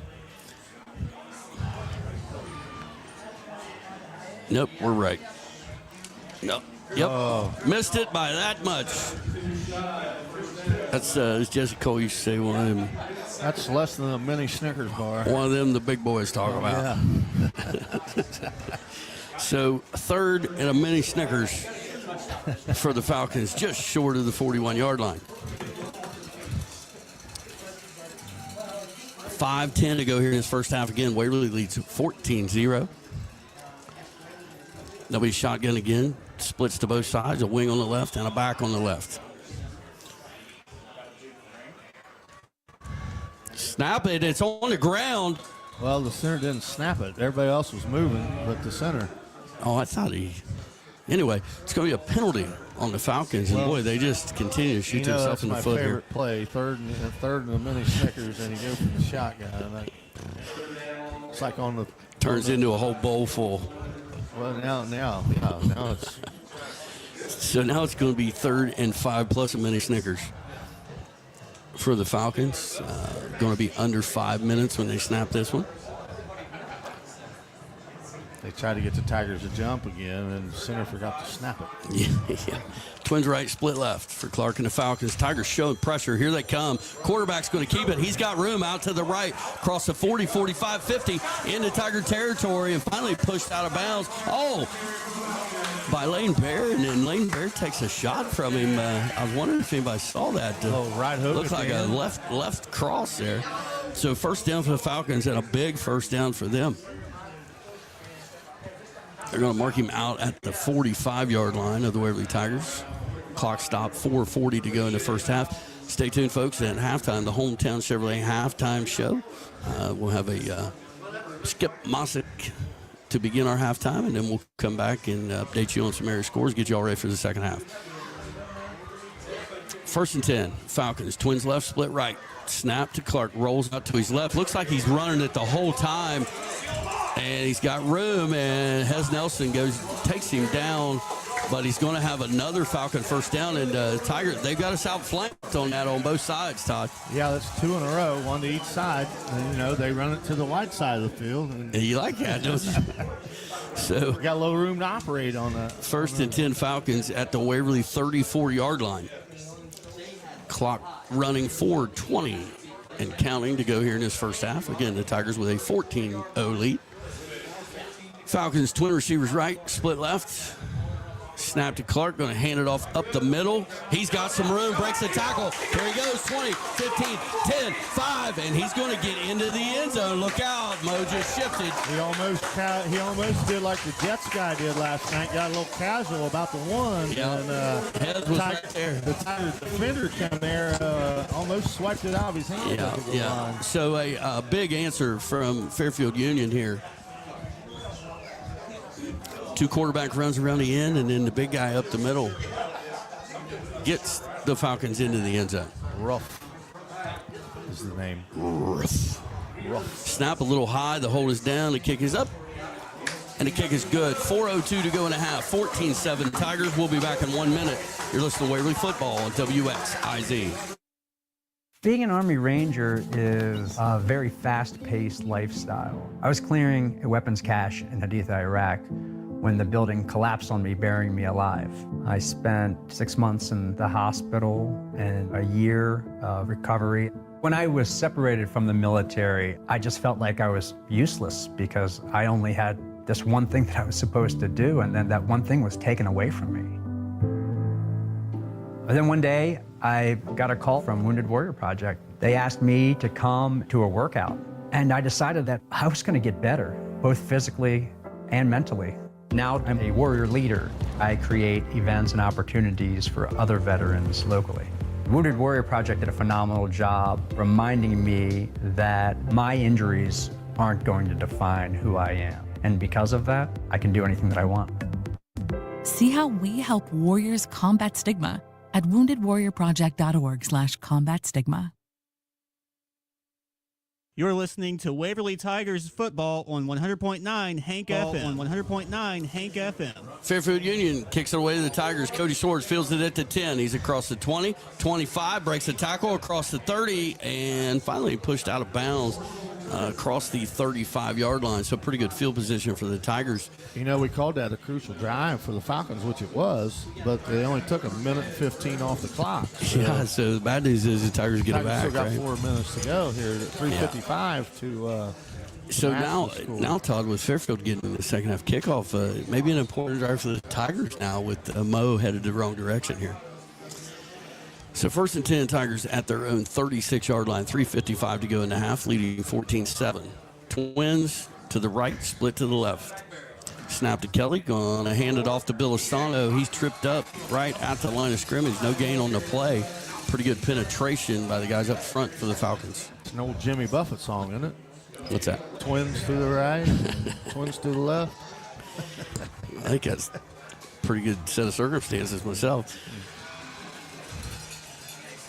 Clock running, 3.5 minutes to go in a half. 14-7 Tigers. 3 receivers to the right. Motion by Pollard. Snap to Kelly. Back to pass. Looking right. He's going to chuck it down the right sideline. Looking for Pollard. And what a catch! What a catch by number 1 Mason Pollard. All he does is catch the football when it touches his hands. Well covered by the Falcons. Great catch. That was just kind of like a Hail Mary almost, and sideways spin. And it wasn't even really a back shoulder. It was just like right there, and I don't think the defender ever saw the football. Well, it was covered greatly, but 1st and 10 Tigers at the 38. Snap to Kelly. He's going quickly. Pressure coming. He's going to chuck it. Looking for Pollard again, and he's got him in double coverage. Mason Pollard with another reception inside the 10-yard line. Mason Pollard putting on a show here in the last 15 minutes or so. Well, again, I said on the last play, if it's near his hands, typically he's going to catch it. So 1st and goal for the Tigers. Now I think Tigers need to slow down a little bit, Todd. Yeah, I mean, we've only used 50 or a minute off the clock now ourselves. Splits to both sides. Snap to Kelly. Going to hand it off to Bilasano off the left side. Breaks the tackle. 5 and into the end zone for a Tiger touchdown. They had him in the backfield, but he broke through there. Wow, they answered that in 1 minute and 7 seconds. Tigers. Big drive. Mason Pollard, 2 huge catches. Mason Kelly delivering the ball from his quarterback position. So just like that, 20-7 Tigers. Hunter Houck in to attempt the extra point. Mason Pollard to hold it. Snap is good. The hold is down. The kick is up. And the kick is good. 2:48 to go in the half. 21-7 Tigers. We'll be back. You're listening to Waverly Football on WXIZ. Transitioning from being a Marine to a civilian was very hard. I lost my purpose. I lost the drive that I had. That is a very dark and lonely place to be. It took me surrendering to myself to get the help that I needed.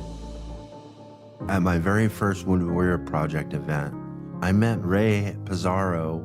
He told me, you need to have the courage to forgive yourself for the things you've done in the past. I got it tattooed on my hand. One night, my depression kept telling me, you can end this. And just before I was about to pull the trigger, I looked down at my hand, and that's what saved my life that night. That was the beginning of my incredible journey with the Wounded Warrior Project. See how we help warriors combat stigma at woundedwarriorproject.org/combat stigma. You're listening to Waverly Tigers football on 100.9 Hank FM. Hunter Houck to kick it away for the Tigers after the Tigers take this 21-7 lead, and he kicks a squibber to the left side, and it's bouncing and going to be fielded by the Falcons. He didn't use a tee there. He had that ball laying down on the ground. That's two in a row. Last time he kicked it to our side of the field, and that time he kicked to the other side of the field. It's not just gyrated. That's right. You're back. Now I got to key all this stuff, and then we're back in business. I figured it out. It's good to hear from you again, Snod. 2:47 to go in a half. The Tigers lead 21-7. And I'm going to say it again. Another big drive for Fairfield Union here, Tom. Well, I'm getting a feeling, like I said in the pregame, it may be one of those 45, 42 games. Well, I tell you, the last drive, those two outside plays, Tigers bringing a lot of blitzes in A-gap, and they really took advantage of that. Here come the Tigers again. Handoff on the jet sweep out to the right. Dead ball off sides on the Tigers. Tigers didn't do a good job of tying it up there. It looked like Hunter Houck was through a little bit early. Going to cost the Tigers 5, so it'll be 1st and 5 for Fairfield Union. You know, if I'm an offense, I hate for him to call that dead right there. Just let him throw the flag and let the play run out. I hear you. So 1st and 5 for the Falcons at their own 29-yard line. Splits to both sides, wings on both sides. Snap, fakes the handoff, going to keep it himself up the middle. Head for a gain of about, what do you give him, 3, 4? Going to be 2nd down and 1.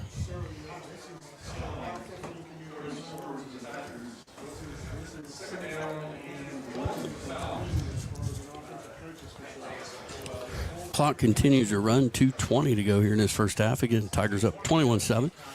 Splits to both sides. Snap is high, but handoff on the jet sweep. Number 2 with the speed. He got outside. He's across 40, 45. That's the second time at number 2, Sala. If he gets a little crease, nobody's catching that kid. They're going to mark him down out of bounds at the 43-yard line.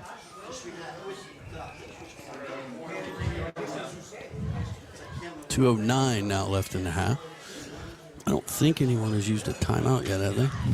No, there's 3 left on each side. Twins left, split right for the Falcons. Snap is a little to the right of the quarterback. He's going to follow it in the backfield. I really don't know if the snap was that bad, but he was wanting to take off left there. He was running left, and the snap was ticked to his right. So that's going to cost him about 6 or 7. Yeah, it looks like 6 yards. Yeah, going to cost him 6 yards back to the 36-yard line. Now the clock also is running. Down to 1:40 to go. Twin receivers left, split right for the Falcons. Snap. Here he comes, rolling out to the left, looking to throw this one. Throws it. Oh, man. And once again, if he sets his feet. Had a receiver open. Yeah, he was rolling left, throwing, right-handed. It's tough. You got to square your shoulders a little. So now it's going to be 3rd and extremely long. Now the Tigers thinking about getting this ball back and getting another shot at him. Yeah, it's 3rd and 17. Again, clock stop 1:33 to go in this half. Tigers up 21-7. Even if you're the Falcons and you run the ball, the Tigers have all 3 timeouts. So, I don't know. It's kind of a Well, you wouldn't think this is 4-down territory for him, in a short field with this amount of time left. Twins left, split right for Clark and the Falcons. Snap, back to pass. He's looking right now, looks out to his left. He's got a receiver in and out of his hands and incomplete. So clock stopped. 1:27. It's 4th and a mile. 4th and 17. Tigers going to get the ball back with 1:20 or so to go. Falcons going to have to punt it away and look for the Tigers to be extremely aggressive offensively. 1:27 again. Clock stopped to go in the half. Waverly up 21-7. Fairfield Union to punt it away. Snap is a good one. Punt is away. It's a high wobbler. Going to land and take a big Fairfield Union bounce inside the 10. It's still in bounds at the 4-yard line. As good a half as Pollard has had. Yeah, we needed him to go field that one. That was a mistake on his part on that one. You got to. Well, now that changes the mentality, Todd. Now we're on our own 4. You only had to come up 2 or 3 yards to catch that, and they got it at the 7. Okay, 7-yard line, but still, I think this is where you run screen on first down, Todd. What do you think? Screen or draw. Something relatively safe. Jet sweep, maybe. So Tigers line up. They're going to splits to both sides and wings to both sides. Or chuck it deep to Swords. Yeah, that'll work too. No safety deep for the Falcons. Motion across formation by Sparks. Snap to Kelly. Back to pass. Looking. He's going to chuck it down the left sideline. Looking for just out of his reach, out near midfield. Boy, reminiscent of the Northwest game. That's how those 2 passes were. Yeah. Chuck it deep to Pollard. Just out of his reach there. Going to be 2nd down.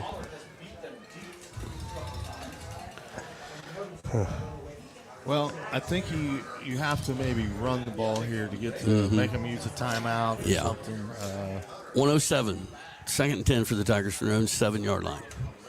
Snap to Kelly. Back to pass. Looks right. Now back to the left. He's got the screen set up, but they defended it well. He's going to fall forward for a gain on the play out across the 10. Clock running. Fairfield Union doesn't look like they're going to stop the clock here. Tigers need to relax and slow down. If Fairfield Union's not going to stop it, why would you not use a timeout here? You got to believe the Tigers will be happy to take a 21-7 lead into the locker room at halftime. Tigers not going real slow here. Twins right, split left. Snap to Kelly. Back to pass. Looks right. Now back to his left. He's going to chuck it again. Looking for Pollard deep, and he's going to get interfered with. And there's no call. Flag? Are you kidding me? Man, that's one of those that's tough on a defender, but he clearly got in his way on that one, Todd, didn't you think? Well, yeah. Boy, with them not stopping the clock, the Tigers throwing it there, plays right into Fairfield's hands. Only 27 seconds left. They should have called timeout, and we should have ran the clock out. Yeah. So both teams kind of screwed up. Yeah, I'm not sure I get the either side. Pollard did have a step again, though. Yeah, he did have a step, and he also that was major interference. But, yeah, it certainly looked like it. So Cody Swords put it away, and Fairfield Union has come close to blocking a couple already. Snap is high.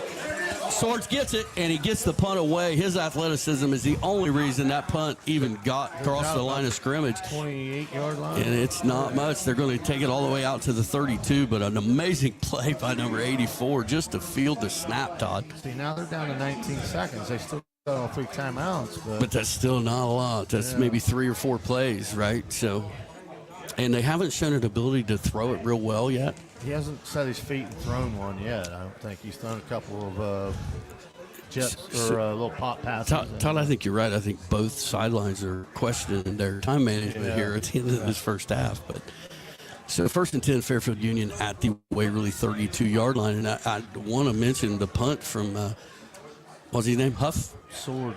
Oh, Huff. Yeah, the punt earlier was a huge play. Twins left, split right for the Falcons. Snap. He's going to roll left and look to throw it. Here comes pressure, and he misses it. The quarterback is still going, and he's going to run out of bounds at the 23-yard line. But that play took 7 seconds, so we're down to 12. And although, as you mentioned, Todd, 3 timeouts, still only 12 seconds. Not a whole lot of time. You can't even use them all. So it'll be 2nd down and a yard with the clock stopped at 12 seconds to go. I don't know if they're kicking game. Well, Ruff is the kicker also. He kicked that extra point, Yeah. probably a good 35 yards. Twins right, split left for the Falcons. Pressure coming from the Tigers. They miss him, but they're going to get him. He's going to get a first down, but clock now down to 7 seconds as Fairfield Union will take their first time out. We're going to stay. No, we'll go back to station. We'll take a 30-second break. We'll be back. You're listening to Waverly Football on WXIZ.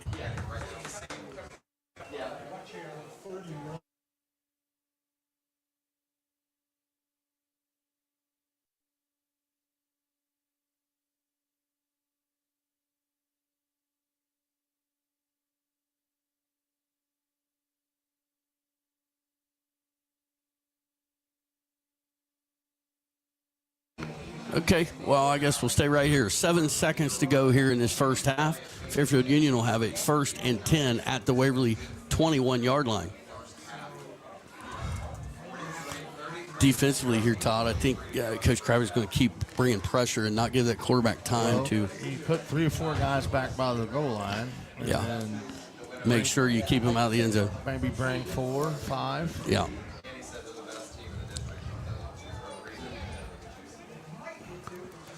Okay, Fairfield Union splits to both sides. Tight end to the left and a wing to the right. Snap to Clark, back to pass. Fakes, trying to throw it deep, looking for his guy, but the Tigers have it well defended. Still 1 second to go. They might have faked out Hez a little there, but Cody Swords was all over that one from minute 1. So 1 second, there's a flag on the play down at the 5-yard line. What could that be? I don't know. It wasn't real close to the play, so it's going to be a hold against the Tigers. So that'll be 10 yards. That's going to move the ball down to the 11. I mean, he did give a semi-pump fake there. I don't know if... Well, you can. You can't grab them, but contact in high school is allowed to happen right up until the ball goes in the air. I don't know.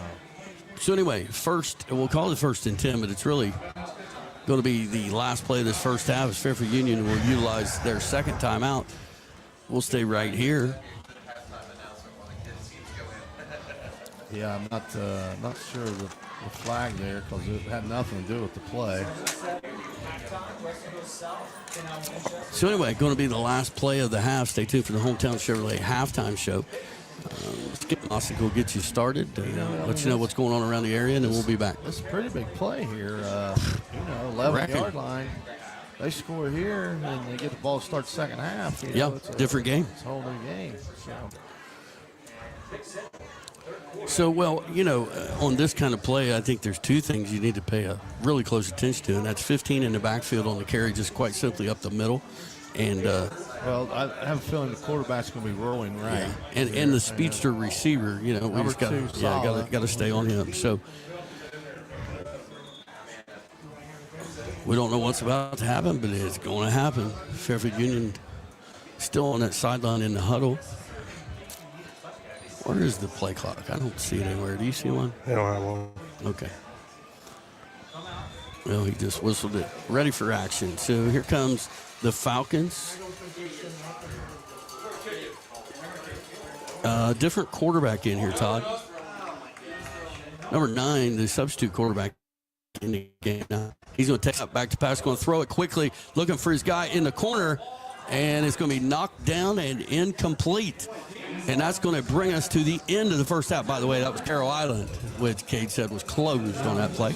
It's interesting of the whole quarterback change there on the last play. Yeah, it was. All right, so that brings us to the end of the first half. At the end of one half of play, the Tigers lead the Falcons 21-7.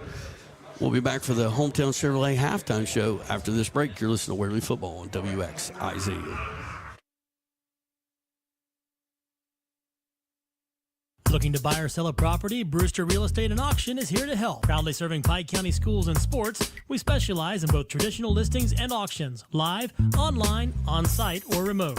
Established in 1997, our friendly and knowledgeable team is dedicated to getting the best results for you.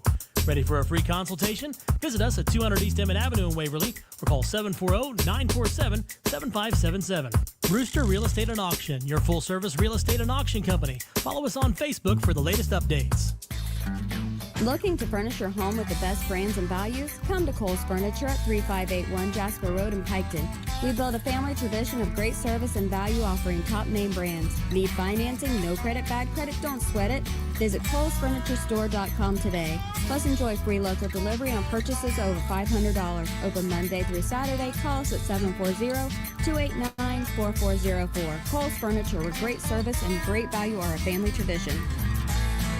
Hey man, it's Keith here with Chillicothe Truck, and we want to take a moment to wish all the Pike County High School football teams good luck this football season.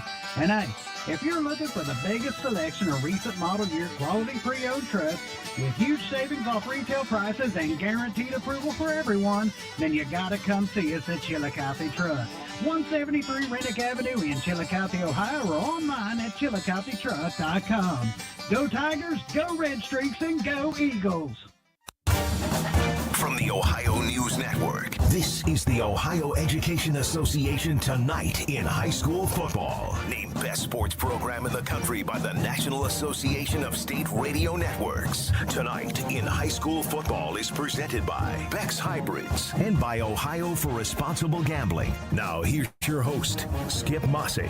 Good evening, everyone, and welcome to Tonight in High School Football's Halftime Report. Tonight we'll talk about the football playoff formatting, as well as state championships this weekend in cross country and field hockey with OHSAA Executive Director Doug Ute. Doug joins us next on the Ohio News Network. Bex recognizes this week's player with heart, Taylor Barton from East Clinton High School, for her commitment and passion on the field and within the farming community. This year, I was asked to be a captain of my team, which I was very happy to take that position. And really, sports, I just love getting to play with my friends and getting to develop connections and learn more about everyone on my team and about myself. Taylor is a leader in sports and in FFA. Beef projects and my breeding projects and getting to log all that stuff and share it with other people in my community. And so a way for them to learn more about me. But I've also gotten to do some community service things through FFA. She brings that same spirit to work on the farm. More people need to know about farming and crop farming, animal farming, meat production, all of that. I think it's such a great part of our society and we should try to enhance that. At Bex, we are and will remain farmers at heart. Hello, this is Greg Wilkett, President and CEO of Floor BWXT Portsmouth. We want to wish all the schools good luck on a safe and successful season.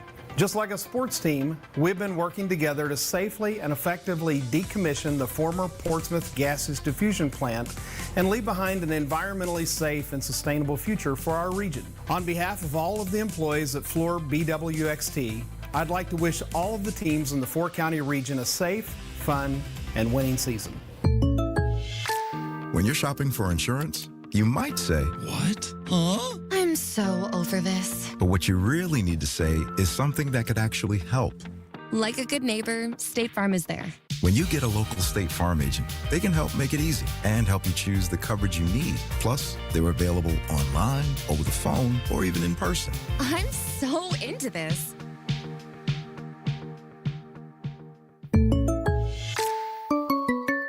Need a clean, safe, and convenient place to do your laundry? Look no further than Duds & Suds Laundromat, your self-service laundry destination at 112 Forsyth Street in Piketon. We're open 7 days a week from 7 a.m. to 10 p.m., offering enhanced quality cleaning with newer washers and dryers. Relax in a spotless environment, complete with security cameras for your peace of mind. And while you wait, grab a snack from our vending machines. Duds & Suds Laundromat, proudly supporting Pike County High School sports. Come experience the difference today. Football season is here, and Hometown Chevrolet in Waverly is a proud supporter of our local teams, the Piketon Red Streaks, Waverly Tigers, and Eastern Eagles. At Hometown Chevrolet, we believe in cheering on our local teams. Drive into those Friday night lights in a brand new Chevy. Check out the selection at yourhometownchevy.com. Hometown people, hometown prices, that's the hometown advantage. Check out the all-new Hometown Chevrolet at 501 West Emmett Avenue in Waverly. This is Tonight in High School Football on the Ohio News Network. Once again, here's Skip Mossick. We are presented by Beck's Hybrids at Beck's. They are and will remain farmers at heart. And welcome back, everyone. Halftime of your game. We are joined this evening for a few minutes by Doug Ute, Commissioner of the Ohio High School Athletic Association. And Doug, we'll get into the football playoffs in just a moment. We know how big football is across the state. You and I had a chance to say hello last Thursday. You mentioned you were heading over to Mercer County last week for the Marion local Coldwater game for the MAC championship. What was that atmosphere like? Oh, hey, I'll tell you, there's none like it. You know, it's a special game, and my position, I get a chance to travel around the state and watch various games. And Week 10, I really like because there are a lot of rivalry games. But you know, you had to be 5,000 people plus, and I got over there a few hours before the game, so it's just good fun tailgating going on around the stadium, and little kids throwing the football around as their parents eat the hamburgers and drink the Pepsi, and those type of things, and good clean fun inside the gates. Two very good teams, but I've got to compliment the folks from Marion Local and the folks from Coldwater on having that many people in an event, and with absolutely no problem. Just good clean football, well officiated. Kids played hard. It was what high school sports is all about, and it was great to see it, the environment that the kids get to play in. Well, Doug, as we turn the page to the postseason, you've been very open as to your feelings about why we need to keep this expanded format of the football playoffs that was created a few years back, and why it's a good thing for the teams, even though on paper some might question otherwise, 1 or 2 win teams that get in. Why is that? Yeah, well, a couple reasons. Number one is that, it's really the only sport that not everybody gets in. And I think, we have other sports where we have teams who have losing records playing in the basketball, the baseball, the volleyball, soccer, those things. Everybody gets an opportunity. And, from my years in a school district as a coach and AD, principal, and a superintendent, I've always felt that, kids deserve that opportunity. And when you give kids opportunity, look out and see what they can do. And so, and really I would share this with you. Don't ever confuse a losing record with kids that don't put out an effort and play hard and deserve what everybody else gets. And, I saw that, in my times in the schools where we've had teams who had losing football records, but those kids still played hard and are deserving of those opportunities. And then the other side of that, Skip, is that it's not going to happen every year. But when I say give kids an opportunity and look out, we had a 16 beat a 1. Mm-hmm. We have several 15s that have won over the last 4 years. And then the example I bring up to people now is that we had a 12 seed, Springfield, last year, a 12 seed, lose in the state championship game to St. Ed's and gave them a game. And 4 years ago, they weren't even in the tournament. And so, it's not going to happen every year where you have those kind of stories, but we have enough of them after 4 years to say, hey, this has been a good thing because as a 16, Milan Edison beat Bellevue 4 years ago. So I think that tells you a lot, too.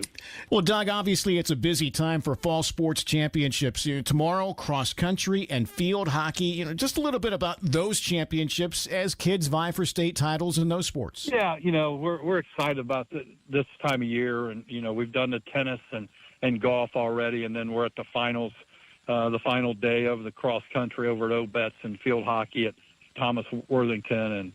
And it is just so neat. We'll see hundreds of kids compete tomorrow in cross country, and just to see the excitement they have. And hey, let's face it, Skip, making it to the state finals in field hockey or cross country, that's a big deal.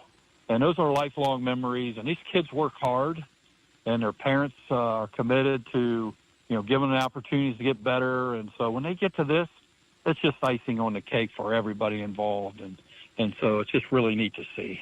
Doug Ute, Commissioner of the OHSAA. Doug, we know it's a very busy time of year for you. We appreciate your time tonight, okay? All right, thanks, Skip. Appreciate you. And we'll be back on the Ohio News Network. I'm Ohio Education Association President Scott DeMauro, and on behalf of the OEA's 120,000 members, we're proud to bring you tonight's game.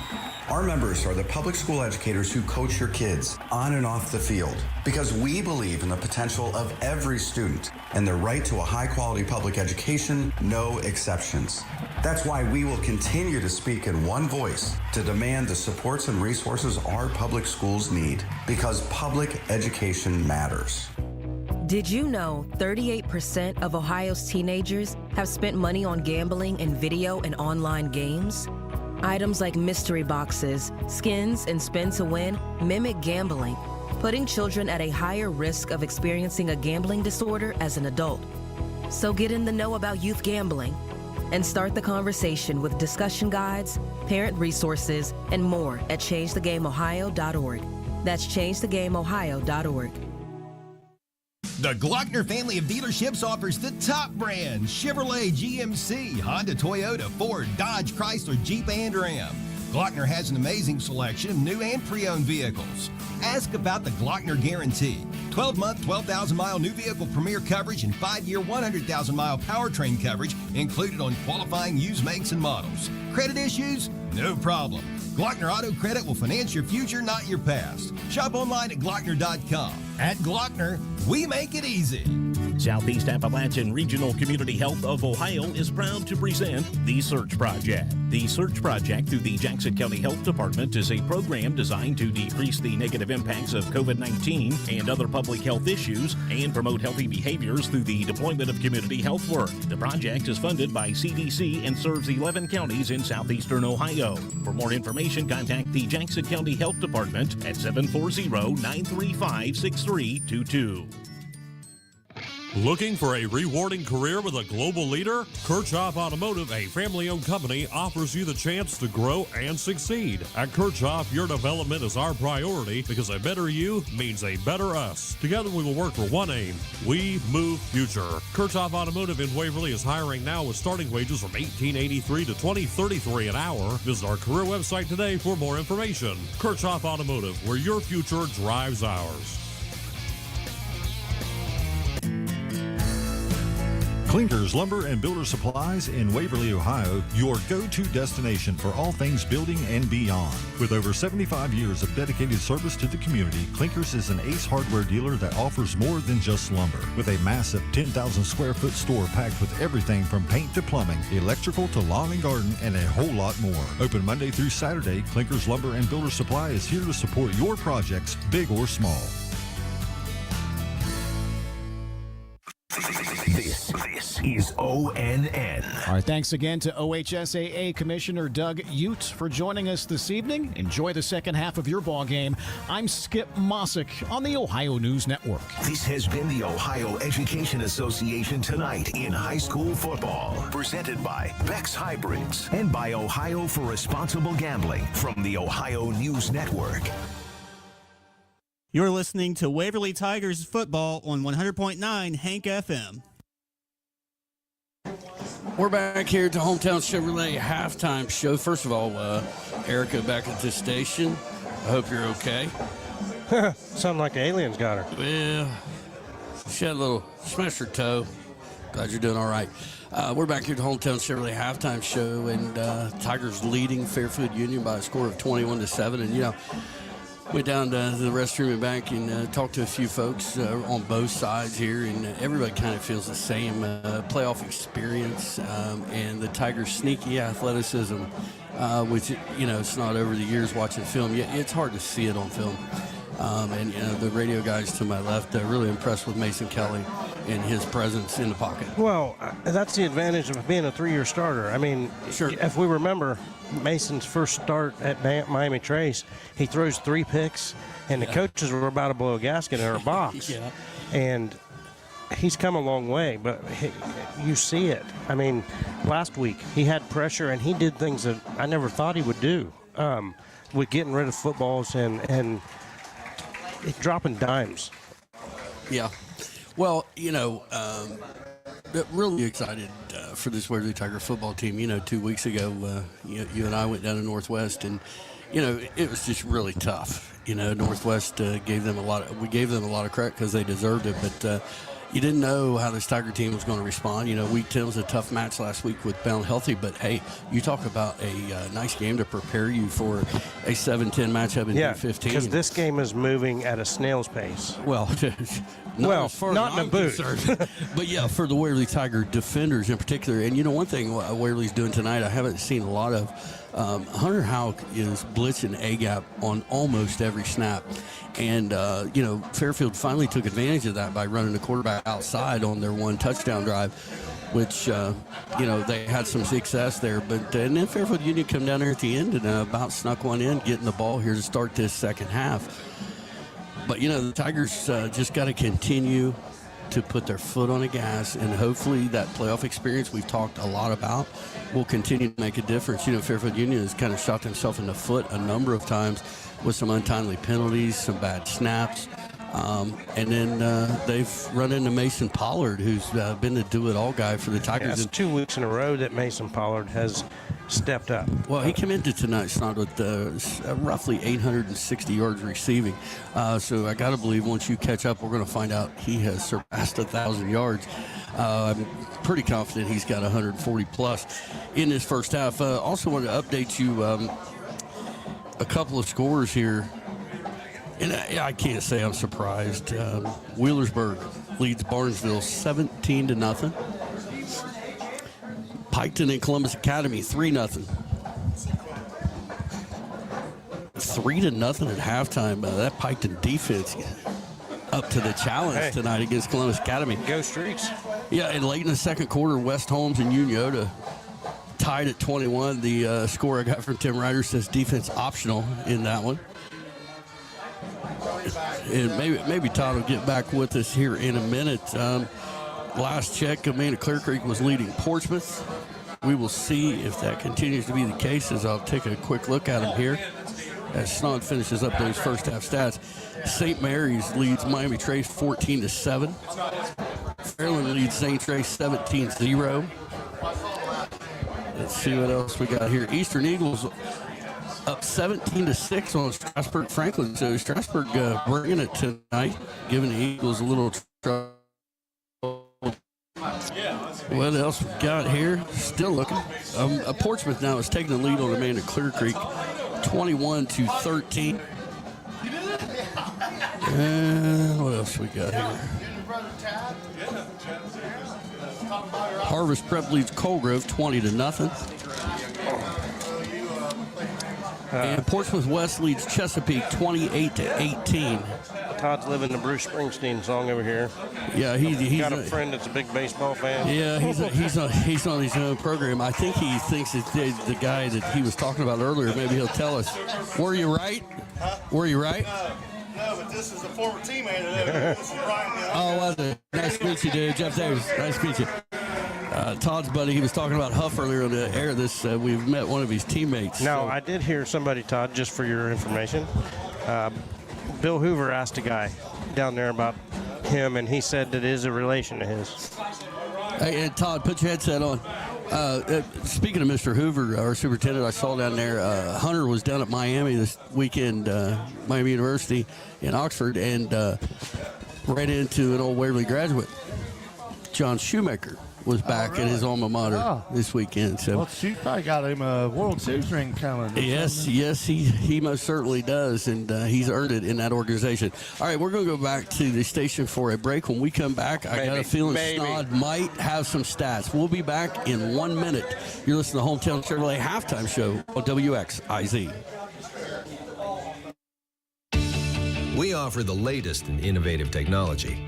From state-of-the-art online and mobile banking technology to fast and easy online mortgage and loan application from the comfort of your home and with experienced local bankers to guide you along the way.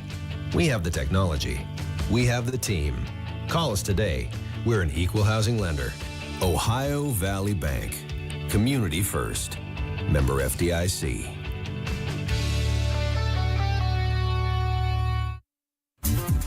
Are you craving a pizza that's as big as your appetite? Try our $10.99 extra large New York style pizza. It's packed with your choice of one topping and made with our original fresh, never frozen dough. It's hand-stretched thinner with 8 oversized foldable slices. This is one big deal for one big pizza. Available now for a limited time at Papa John's Pizza in Jackson and Waverly, Ohio. Don't wait. Order now and get your slice of the action before this offer disappears. You're listening to Waverly Tigers football on 100.9 Hank FM. All right, we're back here at Fairfield Union High School. Both teams making our way back out onto the field as we're getting close to a second half kickoff. And Todd, I went over a couple of scores. One I didn't mention to you, Portsmouth West leads Chesapeake 28-18, and the Eastern Eagles up 17-6 on Strasburg Franklin. So Strasburg came to play down there off Beaver Pike. A little bit of a lot of surprising stuff going on here. Yeah, the Wheelersburg score, we thought they might have a chance, but shutting out a Barnesville team averaging 43 a game or something. Their minimum was 44. They're averaging about 50, 52. Yeah. Well, Todd, getting back to this one, Fairfield Union to get the ball here to start the second half, and I see the other quarterback warming up, and I was talking to Bo, our athletic director, who tells me that number 9, the backup quarterback, they consider him their best athlete on his football team. Well, so it's funny. His last name is Clark also, so. Oh, maybe the little brother? Yeah, what to find out. There's a senior and he's a sophomore, so. But, in the Fairfield Union locker room, they got to believe that they kind of cost themselves a few times. Maybe not on their defensive side. The Tigers have imposed their will offensively, but Fairfield Union has done some nice things offensively, but they just can't consistently continue to do it. Well, the Tigers have done a decent job of shutting down the running game outside of the one long run there, and they haven't proven that they could throw the ball downfield yet. So. Well, and I mentioned, Todd, the Tigers really almost relentlessly, snap after snap, Houck and Bilasano, or at least one of them, is coming in A-gap and trying to take that middle away and put pressure. And the one successful drive Fairfield Union had is when they went to the outside with those two quarterback runs. So we'll see how both teams adjust. Right. I mean, Fairfield, like I said, drives me nuts when we run to the short side all the time. They do a good job running the outside. Wants some information. We're at Snod's getting a call from Barnesville, Ohio. Yeah, it's like, how you stop this Wheelersburg team, huh? Don't know. Don't ask us because we certainly don't know. We mentioned it a little bit in pregame. Actually, I don't know if we talked about it, but the winner in this game most likely has got a nice little drive. Farther one for the Tigers, of course. Nutton Hutton Indian Valley is the 2 seed. They're up 40-0 right now. So looking like a long trip next week for one of these teams. We hope it's the Tigers with that 14-point lead. But, and I mentioned out here to a couple of our coaches, I feel like we look similar to the team we saw in week 1, Todd, tonight. Yeah, it's been a while since aggressive and surprising in ways. And sure tackling for the most part. Yeah. We've had a couple good runs. We've had some good passing, good blocking up front. It doesn't hurt that we look physically like we match up with this football team. I think that's made a big difference. Well, we did match up week 1, and we still held. Well, that's a great point. So, as we mentioned, Fairfield Union will receive the second half kickoff. Got their stats in yet, Snyder? No, sir. He's getting closer by the minute. Oh, and also I told you Amanda was leading Portsmouth. Portsmouth came back and taken the lead in that game, 21-13. And Union and West Holmes tied at 21 in the second quarter. Ooh, Union holding around a little bit. Yeah, Tim Ryder on the text said defense optional in that one. Well, that's usually what we say. Yeah, we most certainly do. Well, Todd, think there's any chance the Tigers onside kick to start this? Well, we haven't used the tee the last 2 times we teed it up. So yeah, you never know. You never know what's coming. You can hear me okay? I can't hear me at all. So. Yeah, I hear you. Let's see. Let's turn you up over here. Does that help? Can you hear you? That turns you up. Well, that's great. You almost turn that up. Oh, boy. Yeah. Phew. How about now? Anything? You're just louder. I'm sorry I said anything. I said sorry. I said, look at here, boy. You're going about it all wrong. So Hunter Houck going to lay it flat on the ground again. No tee used here. He's going to point it toward the Tiger sideline, the far sideline, his right. Houck gets the signal from the officials, and here we go to start this second half.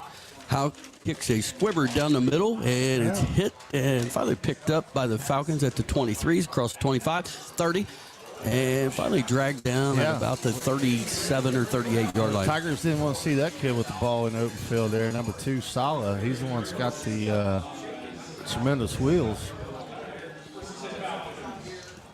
So we'll see what adjustments Fairfield Union makes here. Or maybe that was number 3 there. Rager. I don't know if I will catch up.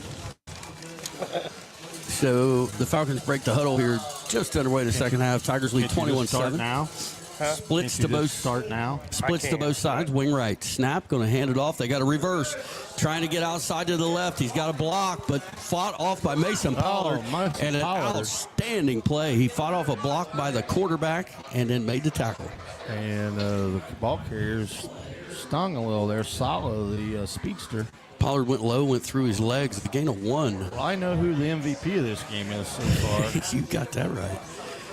Mason Pollard doing a little bit of everything tonight. Well, I got to tell you, the radio guys. You know, as a senior, you don't want it to be your last game ever, right? Well, in certain things we get used to watching, and these guys to our left, really impressed with Mason Kelly at quarterback too, Todd. Just his presence in the pocket. Yeah, we get a little spoiled over the years with our quarterback play. You know, we've watched their quarterback kind of back foot, sidearm move a few times and not step into it. I'm not sure what's going on out here, Todd. We got a little delay. Officials. Somebody lost something, looks like. They're searching. They're Easter egg hunting. Hey, they're giving me time to get these stats. They are Easter egg hunting. Maybe the referee dropped a whistle. I don't know what's going on. I don't know what else it would be outside of a mouthpiece, maybe. Sorry for the delay, folks. We're trying to figure it out with you. Yeah, they're not getting down low enough to be looking for the old contacts like they used to do back in the old days. Well, they didn't find it. Oh, look, Tiger defender has found whatever they were looking for. Cade Carroll. It was on Carroll Island is where they found that. I don't know what it was, but they found it.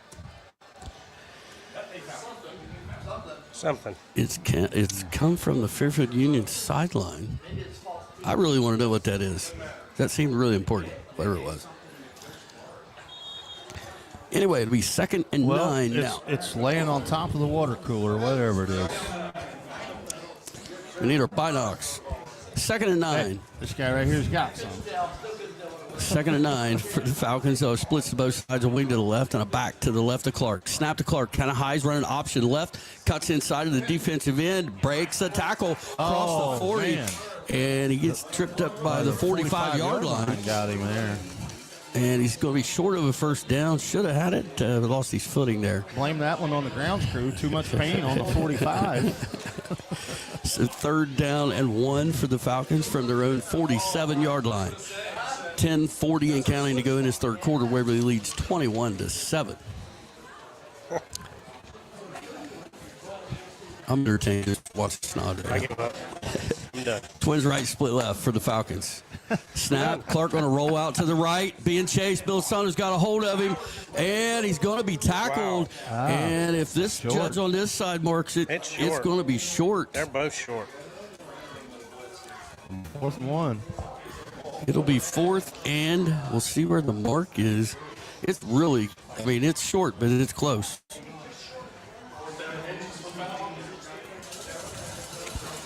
We'll call it 4th and 2 full-size Snickers. Got to get the ball across the 48. Never given up in 15 years. I did a day. Might be a double king size. So look for the hard count from the Falcons. They're going to be in double tight, double wings, one back in the backfield. Snap, going to hand it off up the middle. He's going to have a first down for the Falcons just across midfield. And the Falcons move the chains. What's this guy pointing the Waverly ball for? I really don't know. I think he was talking to a Fairfield Union Falcon. I'm not sure what he was. He was pointing like it was Waverly ball there. The umpire was. He might have been telling that guy to go get in the huddle. That could have been it. Back off. Yeah. So 1st and 10 for the Falcons. Double tight, double wing, one back. Snap, handoff left side, cuts back up the middle and runs into a whole bunch of Tigers led by Hunter Houck. And they're going to get him down. We'll give him a gain of a yard up to the 49, and there's a flag, and that's going to be on the Falcons. He's looking right at the Falcon quarterback. Personal foul, though there was no play going on. I think it was more like unsportsmanlike than personal foul, Todd. You can't be happy about that as a. Well, I don't know what he said, but the white hat did not appreciate it, whatever it was. No, he was kind of adamant about it. And Clark's going to come out of the game, and he's still upset on his sideline. He called personal foul, but he meant unsportsmanlike. He said something. I don't know. The referee's still strutting like a peacock here. So he's still whatever it was, he was not impressed. So that'll move the ball all the way back to the Fairfield Union 36-yard line, where it'll be second down and 14. Is it number 9 in again? Yes. That's Clark also. The other Clark in now. Twin receivers left, split right, wing left, one back in the backfield. Snap, rolling left, looking to throw. He's going to fire it, and it's a wobbler, and it's going to be picked off by the one-handed Cade Carroll. That was such a duck that a one-armed guy could catch it. Yeah, that one slipped out of his hand. He's rolling left, trying to throw it down. Actually, down the middle of the field. He threw it near the left sideline. Cade Carroll with a right club on his right hand there. He almost could call for a fair catch on that one. So tough break for Fairfield Union. Tigers take over first down. They had a little momentum, first down. Then I don't know what happened there with the quarterback and the referee. Now, do the Tigers keep their foot on the pedal? Put their foot on the pedal. Go up top here, right off the hoop. Splits to both sides, wings to both sides for Kelly, and the Tigers in the shotgun. Bill Asano behind him, motion across formation. Snap, going to fake the handoff, back to pass, up play top, action. right off the hoop. He's going to fire it down the field, looking for Swords, and he's got him. Yeah, they just threw a flag over here. Underthrow just barely, but Swords able to catch it inside the 20, but there is going to be a hold called against the Tigers. Going to bring that one back. This guy over here threw it immediately. But I like the play call. You know, it's, well, and the Tigers again able to get behind without any effort. Yeah. So there's going to be a hold on the Tigers. Big penalty there, because that was a that's about a 70-yard penalty. So they'll move the ball back to the 31, where it'll be 1st and 20 now for the Tigers. 8:25 to go in the third. Waverly leads 21-7. 60-yard. Hey, I'm keeping the stats in my head. At the end of the game, we'll have them. Okay, cool. Rain Man's in the Twins house. left, motion across by Pollard. Going to hand it off straight up the middle to Bill Asano. Got that forward lean, broke a couple of tackles. Yeah, I thought he was held up for no gain. He sneaked through for about 5. Gain of 5 on the play on 2nd and 15 for the Tigers. And, you know, I want the Tigers to stay aggressive, but it would be nice to see us take a few seconds between plays. Twins left, split right for the Tigers. No. Bill Asano to Kelly's right.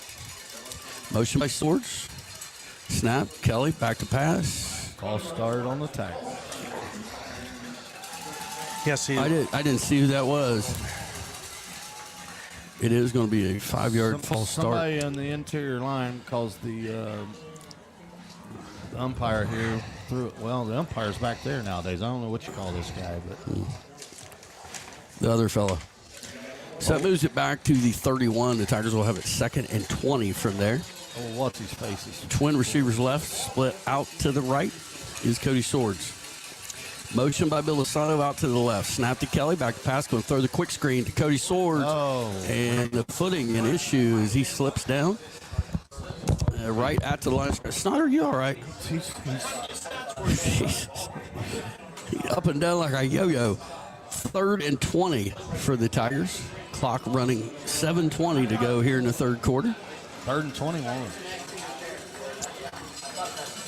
3 receivers out to the left. They're discussing where to line up. 3 of them together. Mason Pollard, the furthest one to the outside. Sparks moved up, then moved back. Kelly going to throw it out in the flats for Sparks. He breaks the tackle at the 35, and he's going to be tripped up and taken down at the 40. Well, you can see a little bit of moisture on the grass here. Guys slipping and sliding all over the place here now. So it'll be 4th down and 12 now for the Tigers. Snod, we really appreciate your effort, buddy. Well, I'm putting it in, that's for sure. I got you. So it'll be 4th and 12 from the Waverly 39. Clock running, 6:30 to go here in the third quarter. Again, Waverly with a 21-7 lead. but Fairfield Union within 2 touchdowns down. Cody Swords to put it away. Snap is a good one. Punt is away. Wobbler going to land and take a little bit of a Tiger bounce and then go sideways. Going to be down at the 22. Cody trying for an Oscar. Yeah, I say Cody's going for an Academy Award here. That referees didn't buy it. He tried to take a charge, didn't he, there? Yeah, I'd really like to know what's on top of that water cooler down there that they searched the field for. And 8 to go here in the third. It's over at their own 22-yard line, trailing the Tigers 21-7. They don't have headsets. Figure it out for you, bud. They don't have headsets in their helmets yet, right? No. That's what it kind of looks like. That's a baseball thing, man. Well, I know. It kind of looks like one of those, though. Portsmouth getting away from Amanda 28-13. Miami Trace tied up with St. Mary's now. Okay, Fairfield Union going to have splits to both sides, wings to both sides, one back in the backfield. Motion across formation, going to hand it off on jet sweep, trying to get outside on this short side to the right, breaks the tackle, cross the 30, across the 35, out to the 38-yard line. Going to have a Fairfield Union first down. Yeah, they got to get the ball in that kid's hands a little bit. Salo there, he seems to be the quickest kid on the field on either side. He certainly does. So 1st and 10 for the Falcons at their own 38-yard line. Twin receivers out to the left, split right, wing right. One back to the left of Clark. Going to fake a handoff. Clark going to roll out to the left, being chased by Hunter Houck. He makes him miss, makes another man miss, breaks a couple tackles, runs into somebody. Now Tigers finally going to get him down at the 33. Clark running hard there. Yeah, he seems, trying to make up for that personal foul or unsportsmanlike on the last penalty or on the last drive. All that did was motivate him, I think, Todd. Well, definitely on that run because he was a man on a mission on that one. Took on Lane Bear head on, and in that case, he won that one. So clock is rolling now, 5:45 to go in the third. Again, 21-7 Tigers, but Fairfield Union has it 1st and 10 at the Waverly 32-yard line. Clark rolling out to the right. He's going to chuck it, looking for his man near the end zone. Yep. Yep. He didn't have to hold him, but he did. He overchucked it by 20 yards. Out of range, but there's going to be they're calling holding. He grabbed him. Oh, was it? Yeah, he grabbed him for sure. So it's going to be totally unnecessary. Right. The ball wasn't even in the vicinity. Lane Bear in coverage, and he was beat just by a step, but the throw was way long. So it's going to be a 10. I haven't seen 10-yard penalty. Obviously on this, I haven't watched any, but the kid has yet to set his feet and throw a ball. I don't know. So it's going to be every throw has been kind of back foot sidearm, just up for grabs. I mean, we've seen an underhand pass. Yeah. So after the 10-yard holding call, that'll move the ball down to the Waverly 23-yard line, and the Falcons will have it 1st and 10 right there. Wings to both sides, split out to the right. One back in the backfield with Clark. Snap, going to hand it off on the jet sweep. Fumble. And the Tigers are. I thought we were. I thought the Tigers got on it, but it looked like number 2 didn't even go after a ball. So Fairfield Union again, as we talked about at halftime, moving the ball, looking good. How's that not? Didn't you recover on like the 30? The Tigers make a mistake, and then Fairfield Union follows that with a mistake of their own. 5-yard loss, but it looked like he recovered it on the 30. Yeah. So 2nd and 15 now for the Fairfield Union Falcons at the Waverly 28-yard line. Clock going to be down around 5 minutes at this snap in this third quarter. Twin receivers out to the left, split out to the right. Snap to Clark. He's going to run option to the right, pitches it out to his man. He's got a little bit of room, makes a nice putt. 20, 10, 5, and into the end zone for a Fairfield Union Falcon touchdown. Nice block out here by the receiver on the right to spring him. He made a nice cut and off to the races. We got a ball game, man. Yeah. Yes, we do. If I'm Waverly, I'm bringing 11 guys up on the line and daring them and to playing throw man the ball. everywhere. Yeah, absolutely. Press coverage and dare them to throw the ball. Yeah, absolutely. So extra point to come for the Falcons to make this a 7-point game.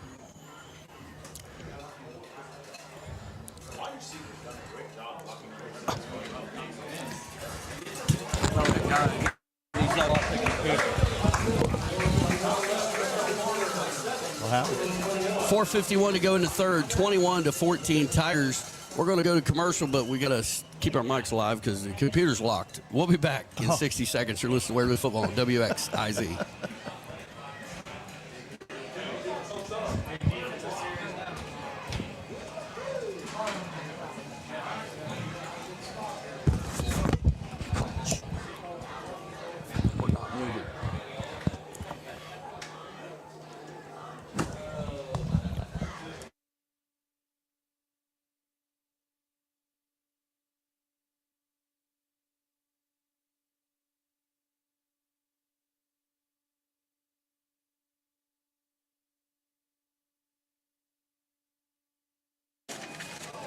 Okay, here we are. Fairfield Union High School, 4:51 to go in the third. The Falcons get it into the end zone, cut the lead to 21-14.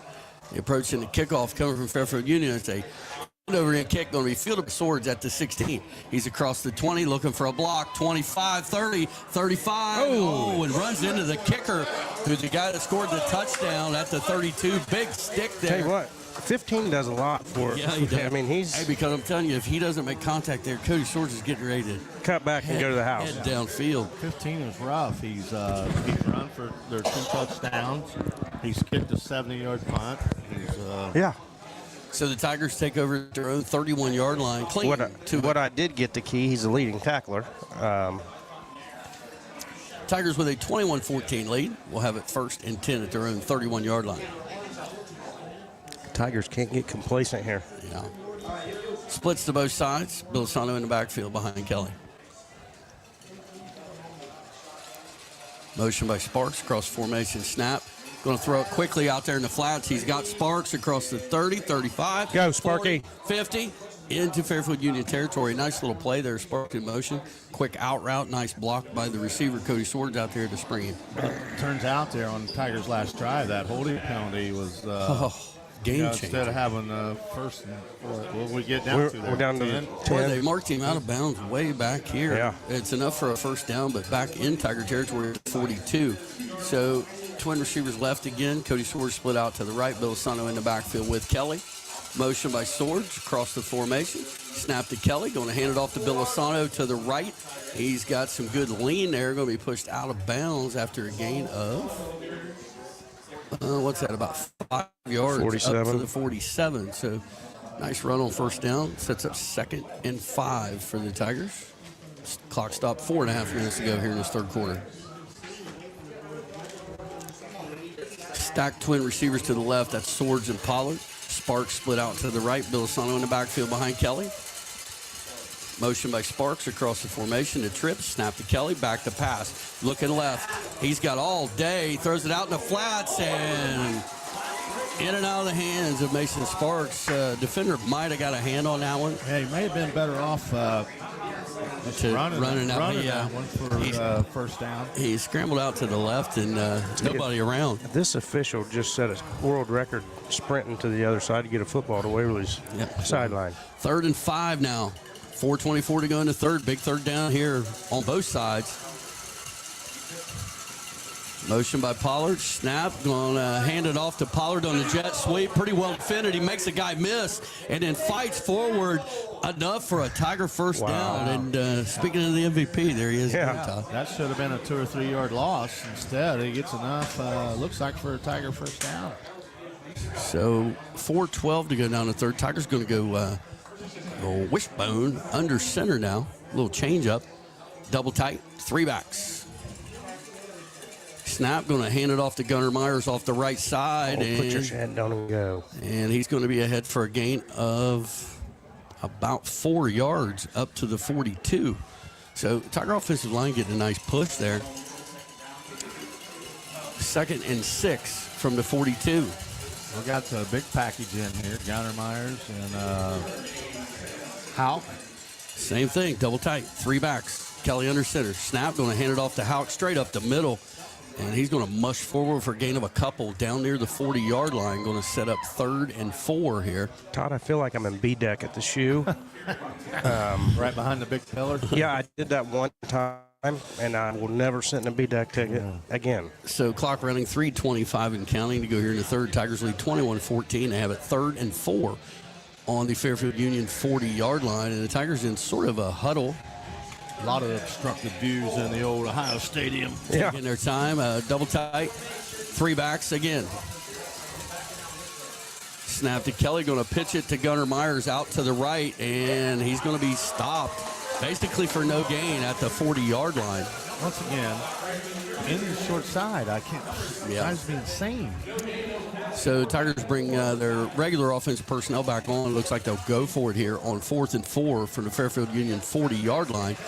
Clock running down about 2:40 now to go in this third quarter. Waverly again leading 21-14. Big play here on both sides. Pollard and Sparks split out to the left, one behind the other. Swords out to the right. Motion by Pollard across formation. Snap going to fake the handoff to Pollard. Kelly stepping up, looking. Now he's going to chuck it down the middle, and he's got Cody Swords, but broken up by the safety. Nice play there as Cody seemed to have him boxed out. But well, the Falcons got a little pressure up the middle where he had Mason Sparks standing wide open over in the running a little drag route over there, but he couldn't get to it because he was pushed to this side of the field. He was going the wrong direction. Yeah, so Fairfield Union with a huge stop here with 2:21 to go in the third quarter. Now we'll see, Todd, if the Tigers in fact do what you talked about and really.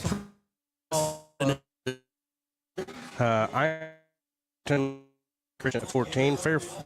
The team Jeff wants to watch, 24-0 over Zane Trace. Jet sweep out to the right. He's got some room across the 50 and pushed out of bounds at about the Waverly 43-yard line. Big first down for the Falcons. West Holmes on top of Uniota, 28-21. Indian Valley up 40-8 over Heath. Colgrove trails Harvest Prep 20-0. Athens up 14-0 over Lyndon McKinley. Piketon down 10-0 to Columbus Academy. Piketon hanging in there, though. St. Clairsville's up 40-0 over Marion Franklin. 1st and 10 for the Falcons. 2 receivers right, split out to the left from the Waverly 43. Snap to Clark. He's going to keep it himself, and nice not a good decision as the Tigers are all over him. He's going to lose a couple. Back to the 45. Bill Sano and 74, Kenneth Gower. The Tigers between the tackles have done a really, really nice job defensively outside of the one touchdown early in the game. Well, I was just going to comment, our Achilles heel is starting to shine here for a minute, but then we rise up there and get them for a 2-yard loss. Guys, Pickerington Central is winning their game 62-6 at halftime. Well, that ain't bad. Hello, team. 2nd and 12. They're going to run option left.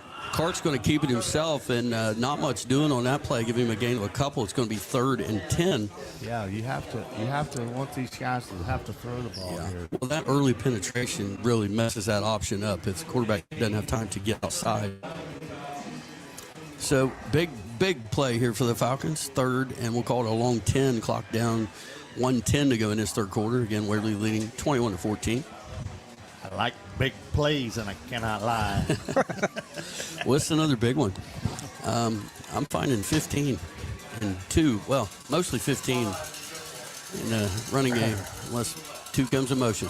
Twins out to the right. Clark going to roll out to the right. He's looking to maybe throw it, but I think he totally plans on running it. And he did. 15 laid a heck of a block on Bill Asano there to spring him. Bill Asano. Jeez, what time the 3:15 got here? So that'll make it 4th and 4 from the Waverly 37-yard line. Mark Swinning is coaching up in Cortland, Ohio at Lakeview. They're trailing 34-21 to Sugar Creek Garraway. Well, good luck to Coach Swinning. 4th and 4 for the Falcons. Clock running 20 seconds to go here in this third quarter. Another huge play. Twins left, split right for the Falcons. Wide receiver moved, and then the defense moved too.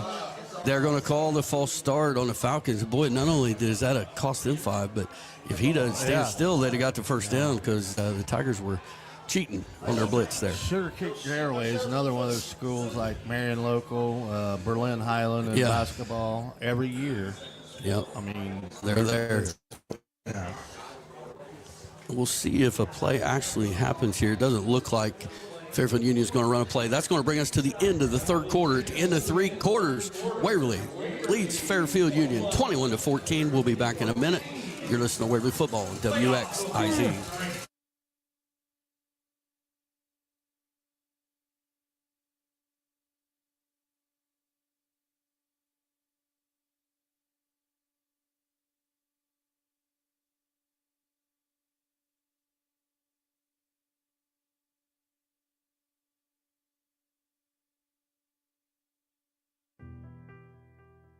When you're living with low... Want to get out of just about anything and look like an earth-saving hero? Just use the environment excuse. High school reunion? Ooh, sorry, can't. Planetary obligations. Unfortunate bridesmaid's dress. Unfortunately, you promised the climate you'd buy more vintage. Chauffeuring teens? Yeah, the earth really needs them to hoof it. That's right, the environment is always the best excuse. So go ahead, ask your bae to dim all the lights because carbon emissions.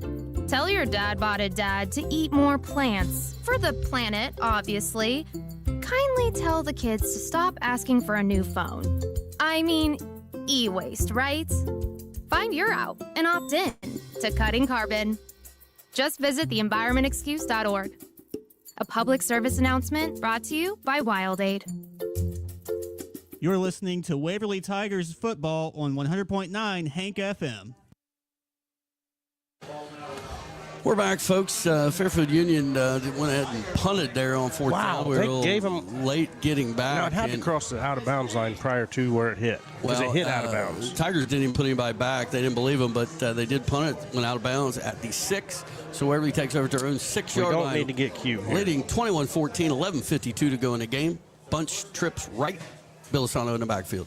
Motion by Pollard. Snap to Kelly. Going to hand it off to Bilisano up the middle. Cuts back to the left. Fights forward. He's going to have a Tiger first down at about the 17-yard line. Big run there on first down. You know, it's been a night and day for Bilisano the first half of the year. Every time he touched the ball, yeah, he was getting whacked. smacked in the backfield. Now he's getting chunk yardage. Twins left split right for the Tigers. They act like they were going to go quick. Now they're going to look at the defense and see what they got. Snap to Kelly. Oh, he fell down. Bilisano slips, but gets his footing and fights forward for a gain of about 3. That's one of those, could have been a little bit of disaster there. Yeah. You know? So Tigers will have it now at the 20-yard line, where it'll be 2nd and 7. You just get the feeling they're going to go play action, Todd, and go for the money ball at some point here soon. Twins right split left for Kelly and the Tigers. Snap to Kelly, back to pass, looking left. He's going to throw it out there, and Pollard or whoever it is slipped and fell. It's like on an air hockey field. Well, I'm telling you guys, when you play 9 out of 10 games on turf, we saw this in the other grass game. You know, the footing is just different. Not different. like the old days where you can change your cleats and put in the bigger spikes. So we saw 2 guys slip there. So it's going to be 3rd and 7 now from the 20-yard line. Twins right, split left for Kelly and the Tigers. Motion by Sparks to the inside. Snap to Kelly. Back to pass. Throws it down the middle. He's got Sparks across the 40 and out across the 45. They'll mark him down at the 46-yard line. Nice catch there by Sparks. Yeah, nice route right down the seam there, and good ball by Mason Kelly. Good timing on that play overall. So first down for the Tigers at their own 46-yard line. Clock stopped temporarily. 10:52 to go in the game. Tigers up 21-14. Splits to both sides. Snap to Kelly. Hand off to Bilisano up the middle, and he's hit but fights forward. You know, he him a half a yard, but he earned it. Ran right in the back of number 62. I don't know if he slipped again coming out of his stance, but it just seemed like he didn't kick it out to the hole he should have. 2nd, and we'll call it a long 9. Well, it looks like 9. 2nd 9 from 47. Clock running, 10:20 to go in the game. Looks like a short 10 to me. Okay. Splits to both sides, wings to both sides. Bilisano in the backfield behind Kelly. Snap to Kelly, back to pass, looking, scrambles. He fires it down the left side. And that one is picked off. The quarterback, Clark, sitting in his free safety position. That was a ball that Kelly tried to put on a line. He tried to gun it in when you needed to put air under that one. And So the Falcons breathing life here at their own 33-yard line We'll have it 1st and 10, 10:05 to go in this game. You know, he tried to get it Sparks. If he went on a little deeper, he puts air under that one. It's gone. Yeah. Well, It's Pollard was touchdown. even on up a little farther. Was had he? his man. So 1st and 10 Falcons at their own 33-yard line. Ball on the right hash. Twin receivers left, split right. Snap to Clark, back to pass, looking to his left. He's wanting to throw it deep. He does fire it down the field. There again. And incomplete, out of the reach of his receiver. There again, he didn't set his feet to throw it. That's an interesting call there. It surprises me they went to that. It's just kind of a back foot sidearm sling. And he wasn't clearly open. Swords was there. Nelson right on his heels. You know, you're only down 7 with 10 minutes to go. I mean, I'd get the ball in 15 and 2's hands here. Absolutely. And, Ruff and Sala. Clock stopped, 9:59 to go in the game. 2nd and 10 for the Falcons. Twin receivers left, split right. Here come the Tigers on the blitz. Quarterback play action, tipped by Hawk. Hawk I think it's on the Landon blitz. Ramey. And number incomplete. 10, number 1 got his paw on it. So incomplete. It's going to be 3rd and 10. It's not 4 down time necessarily for Fairfield Union. One's Pollard. No, number 10. It was Hunter Houck that knocked it because down. he was blitzing off the blitzed edge. Well, edge. for the record, Landon, I try to give you credit for it. So 3rd down and 10 for the Falcons from their own 33-yard line. Come out, 2 receivers out to the left, split right. Snap to Clark, back to pass, looking left. Here comes Houck, and Houck's got a hold of him. He gets away from him. He's still looking to throw it, scrambling. He throws it out in the flats and out of the reach of his receiver and incomplete. Well, you got to really wonder about the play calling on that possession there. Yeah, only down a score. Yeah, it's like they're in 2-minute drill.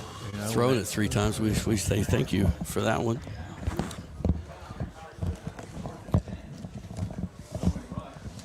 So, a punt to come from the Falcons.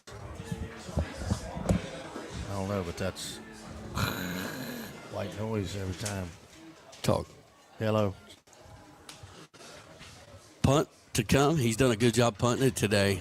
Oh, but that one off the side of his foot. The old announcer's jinx. Lands at midfield and takes a Tiger bounce, although Clark got a piece of it, knocked it into Tiger territory, but it's going to stay at the 49-yard line. Yeah, it's about a 14-yard of punt. Fairfield Union, 9:36 to go. The Tigers take over. It was a 16-yard punt. Well, I jinxed him when I talked about how good he's been doing, Todd. Yeah, I said the old announcer's jinx. Yeah, absolutely.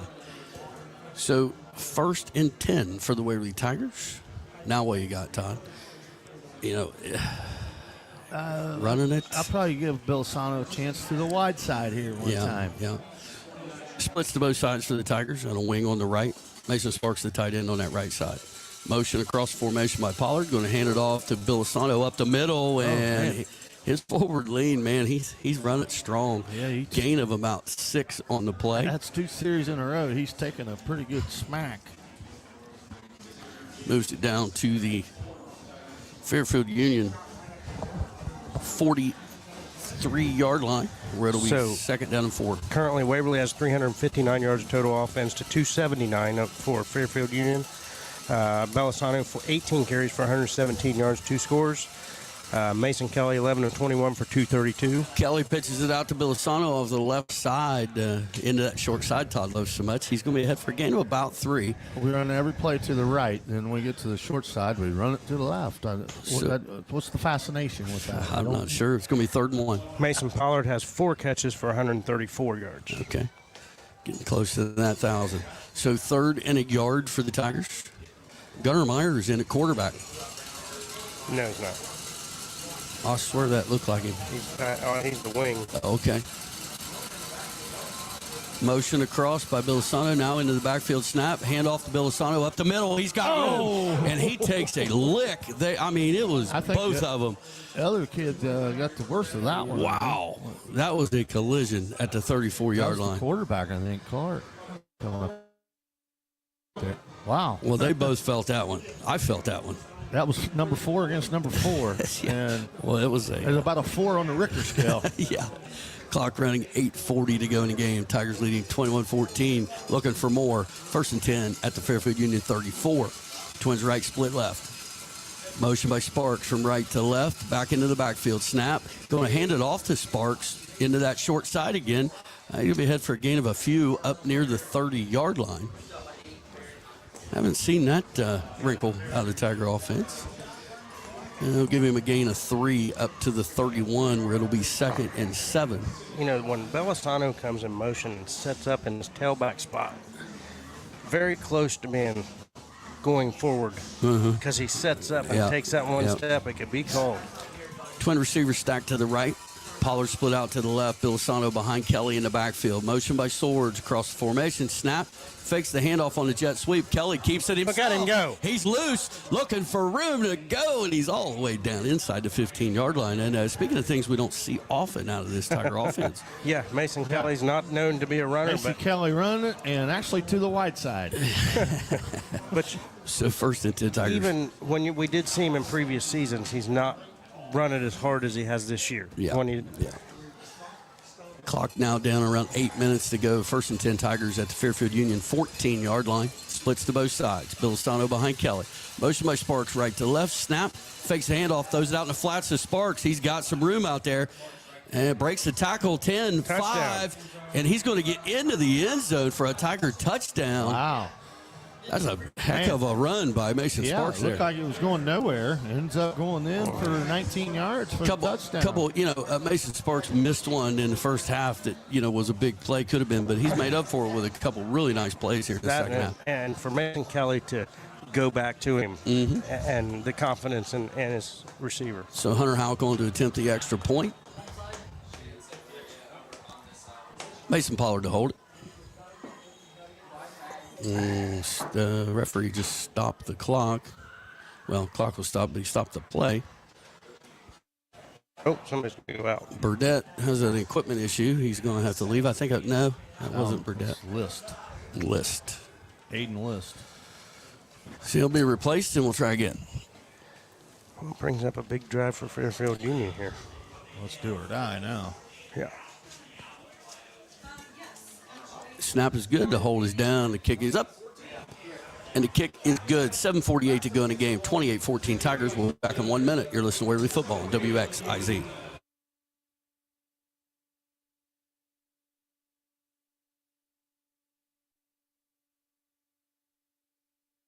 Valley View Health Center in Waverly, where your well-being is top priority. Valley View offers comprehensive health care services including expert medical care, dental services, and mental health support. Conveniently located at 227 Valley View Drive in Waverly, they're committed to your health and happiness. From routine checkups to personalized care, Valley View is your trusted partner. Visit Valley View Health Center because your health matters. Call 740-947-7726 or walk in today. Todd Harris Realty is a proud sponsor of Pike County High School sports. With over 19 years of experience, Todd Harris is your go-to real estate expert in Waverly. As a broker and $1 million producer, Todd Harris will help you find your dream home. Visit Realtor.com to see Todd's listings and call him today at 740-947-7677. That's 740-947-7677. Support local and enjoy Pike County sports. You're listening to Waverly Tigers football on 100.9 Hank FM. We're back here at Fairfield Union High School, where Hunter Houck, after successfully kicking the extra point, laid it on the ground and kicked it out of bounds at the 30. Well, it's not a terrible move to do that at this point. You don't want number 2 Salo getting the ball in his hands out in the open field and changing the score, in 10 seconds instead of making them go 5 minutes. Right. So. Yeah, I mean, they've got to go quick at this point. The clock's working against them. Well, and once again, they haven't proved that they can move the ball through the air yet. So. Twin receivers left, split right for Clark and the Falcons. Snap, back to pass. He's Clark, scrambles out to his left. Now he's being pressured, and he throws it out in the flats and almost gets it to Sulla. Well, great job by Clark getting the ball. Belisano was trying to wrestle him down there. Wrestle? So it'll be 2nd down and 10. Portsmouth now up 35-16 on Amanda. Wheelersburg 17-7 over Barnesville. West getting away from Chesapeake 42. So you're saying it was a bad draw for Barnesville? Yeah. Miami Trace is taking the lead on St. Mary's. 24-21. Hey, the SOC's looking a lot better all of a sudden. Piketon hanging in there, down 10-0. Second and 10 for the Falcons. Snap, going to run solo on the jet sweep, and there's room out here. He's got to beat Cody Swords, and Swords with a nice tackle. The one guy that they didn't want to see was Cody Swords with the angle. Hey, there wasn't anybody else out here. If Cody doesn't get him, then it's going to be one-on-one with Lane Bear 20 yards down the field. Yep. So it'll bring up 3rd and 4. Fairfield Union is in 4-down territory now, aren't they, Todd? Don't you figure? I figured by the fourth quarter you figured out you're in Fairfield. I know. It's just when I say fair, I just want to say land when I'm done.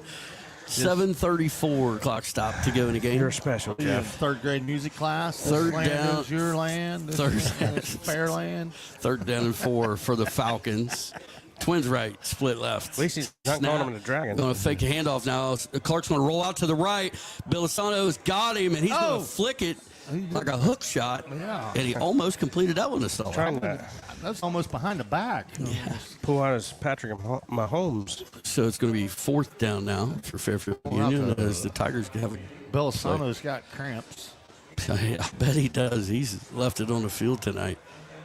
Well, that's what you want to see, a kid that's a senior, he's come into his own this year, we've been impressed with him the last 5-6 weeks. Yeah, absolutely. And, this could be your possible last game, the way it looks, it might not be, but that's what you want to see out of a kid, maybe playing because, even the kids that even have aspirations of going on to the next level, we've seen it over and over. It doesn't pan out very often, right? And this is as good as it gets. It's funny you say that. I sent Kate Carroll a little message pregame, and I told him at the end of it, I said, make sure you know the answer to this question right now, not when the clock says 0. And it is, did you leave it all on the field today? Yeah, absolutely. Not only did he do that, he made a one-arm interception. So it'll be 4th down and 4.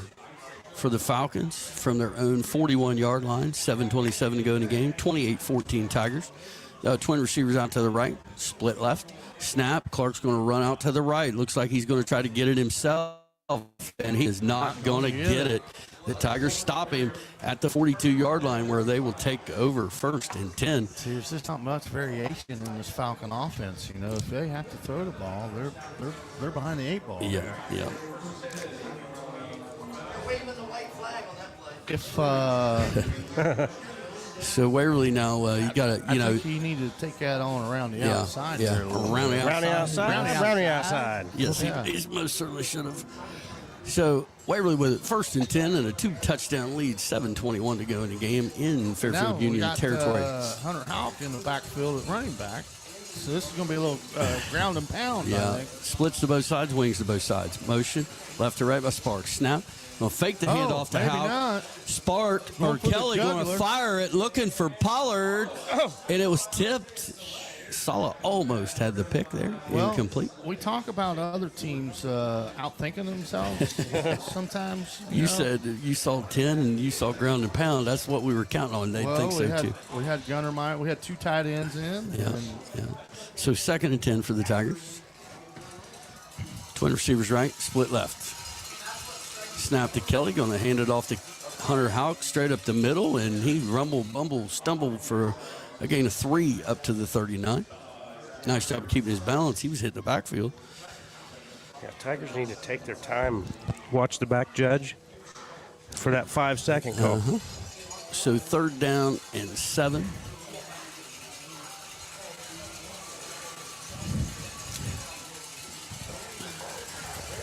I seriously doubt we run it on 3rd and 7 though, man.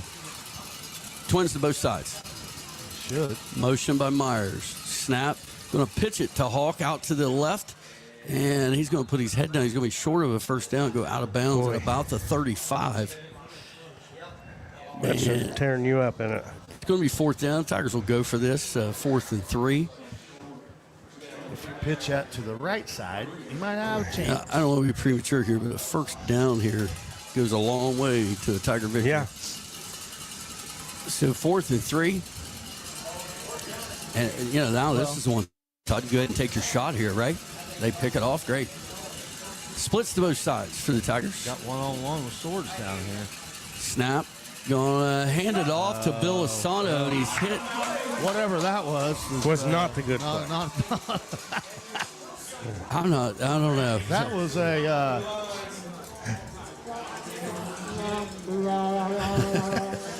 Yeah, I think Kelly was trying to pull that ball. Yeah. He was, and Bill Asano was holding on tight. Well, it was slow motion. Yeah. You know, it was almost. Well, that's slow like motion. the second or third time that's happened. Fourth and four, Yeah. 3 or 4, you can't run. Now, listen, if you're slow Fairfield motion. Union here, Todd, you need to get the ball 15 here, right? 15. Try to go down and yeah. score. You got 3 timeouts, 6.5 minutes to go in the game. He's picked up big chunks. Yeah. You know, don't come out chucking it deep on first down. Yeah. Here. So 1st and 10, Fairfield Union. When they're 3rd and 8, 3rd and 10, they haven't had much of a chance. Back to pass is There you Clark go. looking left. He's going to chuck it down the sideline, looking for Sulla. Oh, and it's caught by Sulla. Caught by Sulla. Lane Bear went for the pick.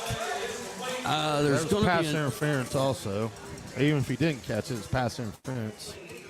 Yeah, it is pass interference on the Tigers. Sulla with a nice catch. It was a short thrown ball, so he was able to come back to it. How's that get caught? It was a Hail Mary. You know, Yeah, I mean, well, a lollipop that yeah. should be knocked down, but Hey, we got to make it exciting, man. whatever. 6:10 to go in the game. Hey, one more time.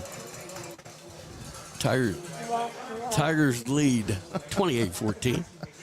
Splits to both sides. Snap going to run option right. Clark sneaks through there. He was so How's he get through patient. there?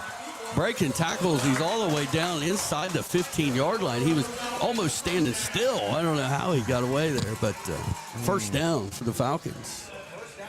Clock stopped temporarily. Getting a tick of an uneasy feeling here. That game, the Tigers have pretty much dominated. Yeah, they score. You know what's coming. Not necessarily. Plenty of time. Still got 3 timeouts. Splits to both sides for Clark and the Falcons. Snap to Clark. Back to pass. Looking to his right. Getting pressure. Cade Carroll's got all over the receiver. Great coverage. Incomplete. Carroll Island. And once again, I'm not sold on their play calling here. You got Ruff, who's well, because he can run it in from here. I mean, they're on the 15. So they've completed, I think, 2 passes, maybe in the game. Yeah, and one was a lollipop here. So clock stop. 5:36 to go in the game. Fairfield Union with it 2nd and 10 at the Waverly 15-yard line. They'll have splits to both sides. Snap to Clark. Go to fake the handoff. Clark rolls out to his left. He's got a receiver in the flats.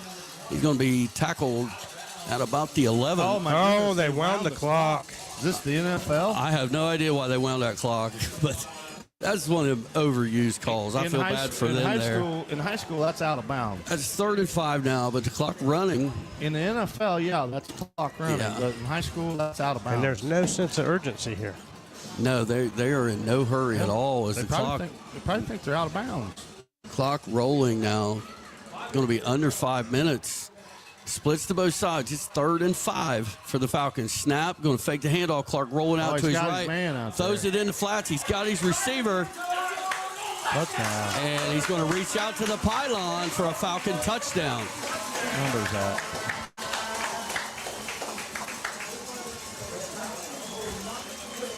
$25 or 20-something. 25. So extra point to come here for the Falcons. I'm gonna guess it's number 20, Chase Harmon. Could be.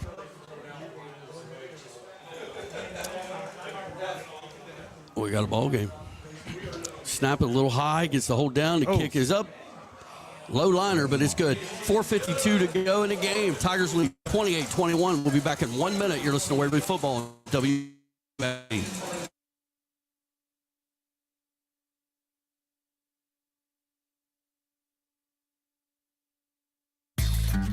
Looking to furnish your home with the best brands and values? Come to Kohl's Furniture at 3581 Jasper Road in Piketon. We build a family tradition of great service and value offering top name brands. Need financing? No credit, bad credit? Don't sweat it. Visit Kohl'sFurnitureStore.com today. Plus enjoy free local delivery on purchases over $500. Open Monday through Saturday. Call us at 740-289-4404. Kohl's Furniture with great service and great value are a family tradition. The Glockner family of dealerships offers the top brands: Chevrolet, GMC, Honda, Toyota, Ford, Dodge, Chrysler, Jeep, and Ram. Glockner has an amazing selection of new and pre-owned vehicles. Ask about the Glockner Guarantee. 12-month, 12,000-mile new vehicle premier coverage and 5-year, 100,000-mile powertrain coverage included on qualifying used makes and models. Credit issues? No problem. Glockner Auto Credit will finance your future, not your past. Shop online at Glockner.com. At Glockner, we make it easy. You're listening to Waverly Tigers football on 100.9 Hank FM. We're back here at Fairfield Union High School, where the Tigers really didn't put many folks back, kind of expecting the onside. Hey, and, if that kickoff is 5 yards shorter, that could be danger zone there because it went in the end zone for a our touchback. back guy was kind of loafing after it, like he knew it was going in the end zone. But if that takes a funky spin, that could be a free-for-all for it's a live ball there inside the 5-yard line. Yeah, so the Tigers 28-21 lead, 4:52 to go in the game. Full set of timeouts on both sides. Tigers going to have twin receivers stacked to the right and a split out to the left. Bilisano in the backfield. Motion by Swords from left to right. Going to flip it to him on the jet pass, if you will. And he's going to be dragged out of bounds. Stayed in bounds, though. They wound the clock. He's tackled after a gain of about 1 to the 21. It's going to be 2nd and 9. Hey, Todd likes that play, the short side. Hey, when you win this game next Thursday, ask him why every player goes to the short side for me. It's actually a gain of 2, so it's going to be 2nd and 8. I mean, more importantly, the clock running. Yeah, that's big out of the official to make that call. Yeah. So Tigers been a little methodical here, as they should. Splits to both sides, actually twins to the left, to the short side. Motion across formation by Pollard. Snap, going to hand it off to Bilisano up the middle, breaks the tackle. He's out across the 25 and going to fall forward to the 28-yard line. Under 4 minutes. Nice run there.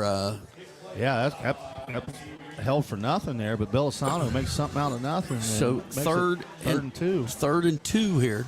Big third down. Big third down on both sides of the ball here, if you will. Clock running. Well, this is not our strong suit over the course of the season here, getting short yardage plays. Clock down to 3:38 and counting. 3rd and 2 for the Tigers, holding on to that 7-point lead. Twin receivers left, split right. Snap to Kelly, going to hand it off to Bilisano off to the left, and he's going to be tackled for no gain. At the 28, it's going to be 4th down. The Tigers are going to have to punt it away. I feel like I'm watching a Bengals game all of a sudden. This guy, the Fairfield Union coach, was begging for a timeout. We're going to take a 30-second break with him. We'll be back. You're listening to Waverly Football on WXIZ. Anyone can choose to make a difference. You can help people succeed, rebuild after disasters, protect the environment, or feed the hungry.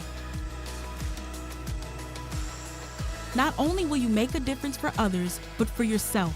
You can earn money for college, learn career skills, and make friendships that last a lifetime. Make a difference. Choose your future. Choose AmeriCorps. You're listening to Waverly Tigers football on 100.9 Hank FM. We're back here at Fairfield Union High School, 3:14 to go in the game. The Tigers have it 4th and 2 at their own 28-yard line, clinging to a 28-21 lead. Fairfield's not dropping anybody back deep here. The Tigers have the punt. They have their punt team on the field. Sulla is going to go back now to receive that punt. Snap is a good one to Sword. Punt is away. It's a low spiraling kick, going to land at the 40 and take a Tiger bounce down around the 30-yard line. So a nice punt from Cody Swords. We'll call it the 31-yard line. Well, 3:06 to go. This is how bad do you want it? This is playoff football. This is 7-10 matchup. You wouldn't expect any less. It was a game that looked at a couple moments like it might get away from Fairfield Union, but the Tigers are unable to close that door. Now, Todd, do they use the running game? They got 3:06. Yeah, 2 timeouts. You got plenty of time to do whatever you want. Run what you've been running. Like I said, the passing game has not been there except for the last play they did score on. Right. So here come the Falcons. Twin receivers left, split right. Snap to Clark. He's going to roll out. Now he's going to throw it kind of backwards to his back, who breaks a couple tackles, still going, fighting. He gets all the way back within a yard of the line of scrimmage. Could have been a 5 or 6 yard loss. That was almost a disaster. If that's incomplete, it's a lateral. So clock running. It's going to be 2nd and 11 for Fairfield Union. Yeah, that was a backwards pass. Twins right, split left for Clark and the Falcons. Snap, back to pass, looking to his right. Throws it over the middle. Right through Landon Ramey. Thought he had one there. He did knock it down. It's going to be 3rd down and 11. Well, Landon, you got to get over it. Well, that's the first time he set his feet and fired one. So, yeah. I mean, that was kind of a bullet. Yeah, it was.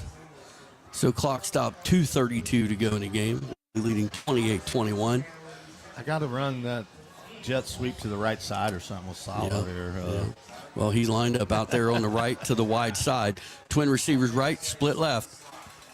Snap to Clark, back to pass, rolling to his right. Bilisano in his face. Now he scrambles back to the left, trying to get the first down. And he's going to be really close, and they're going to give him a heck of a spot out to the 43, and a Fairfield Union Falcon first down. This guy gave him the spot after he finished sliding on his face. Hey, heck of a play there by Clark to keep this drive alive. Clock running, under 2:20 to go.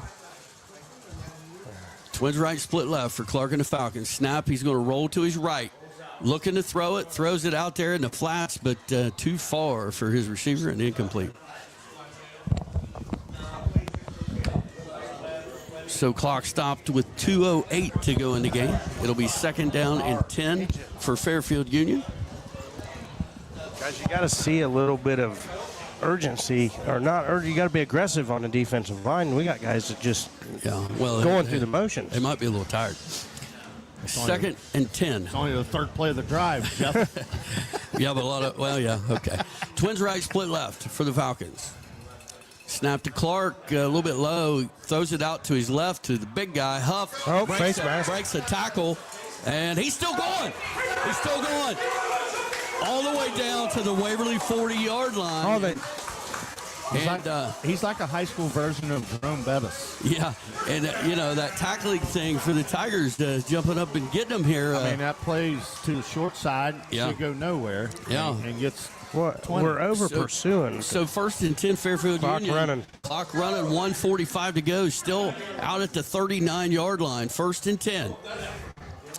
Twin receivers right, split left for the Falcons. Snap to Clark, back to pass, rolling right, breaks a tackle. Bilisano holds on until his buddy comes and helps him. Sparky gets him down 2 yards in the backfield. Taking a timeout. And Fairfield Union going to take their 2nd timeout. He's rolling right, and the receiver over there is running back to the middle of the field, just kind of jogging. He's got like a one receiver route there. Wow, we'll stay here for this one. They still got one more timeout. We got plenty of time left in this one, folks. But 2nd and 12 now. And Todd, you got to believe with that ball sitting on the right hash, you got to look for 2 and 15 possessing it on the left side of the field. Yeah. Give him open field because we're not proven tackling. Right. Proven tacklers over the course of the year. And here, we've got some kids looking tired, and that rough kid is running it rough. Yeah, the wheels on the bus go round and round. That's right. So it'll be 2nd and 12 when they come out of the timeout here. Again, Tigers lead 28-21. Fairfield Union down to just one timeout and 41 yards to pay dirt. They're making their way back out on the field now. Going to come straight to the ball. Well, this receiver over here is lining up. Way out here. Yeah, Sulla lined up at this left wing. Look for him to be a big part of this. He's in motion across the field. Snap on the ground. Clark picks it up, going to take off with it out to the right. And he's going to be taken down in the backfield, back at the 43-yard line. So the Falcons go backwards again. But, hey, third and a bundle didn't bother them earlier. Trying not to use their last time out here. It's going to be 3rd and 14. If this is Waverly's offense, they're used to getting on the line. Wow, wasting a lot of time. 3rd and 14 here for the Falcons from the Waverly 43. Sulla split out here to the left, rough in the backfield. Clark ball's on the drops ground. The ball. Now he's scrambled, looking for somebody to throw it to. He throws it out of bounds and out of the reach of his receiver out here at the 40-yard line. Ball game coming. The game is on the line for the Falcons. They'll have it 4th and 14 from the Waverly 43-yard line. Well, you got to watch the double hootie do here. Yep, hook and ladder left. Yeah. This wherever 15, if he catches it, we need a whole squad. I'm dropping 11. You know what I mean? Yeah. Make them throw it. Okay, Well, you can't let them bust tackles. The Tigers need one stop here to win this first-round playoff game. Twins right into the short side and a wing to that side. Split out to the left. Tigers show blitz. Waverly calls timeout. And the Tigers going to take a timeout. We're going to give our sponsors a little shot here. 30-second break. We'll be back in 30. You're listening to Waverly Football on WXIZ.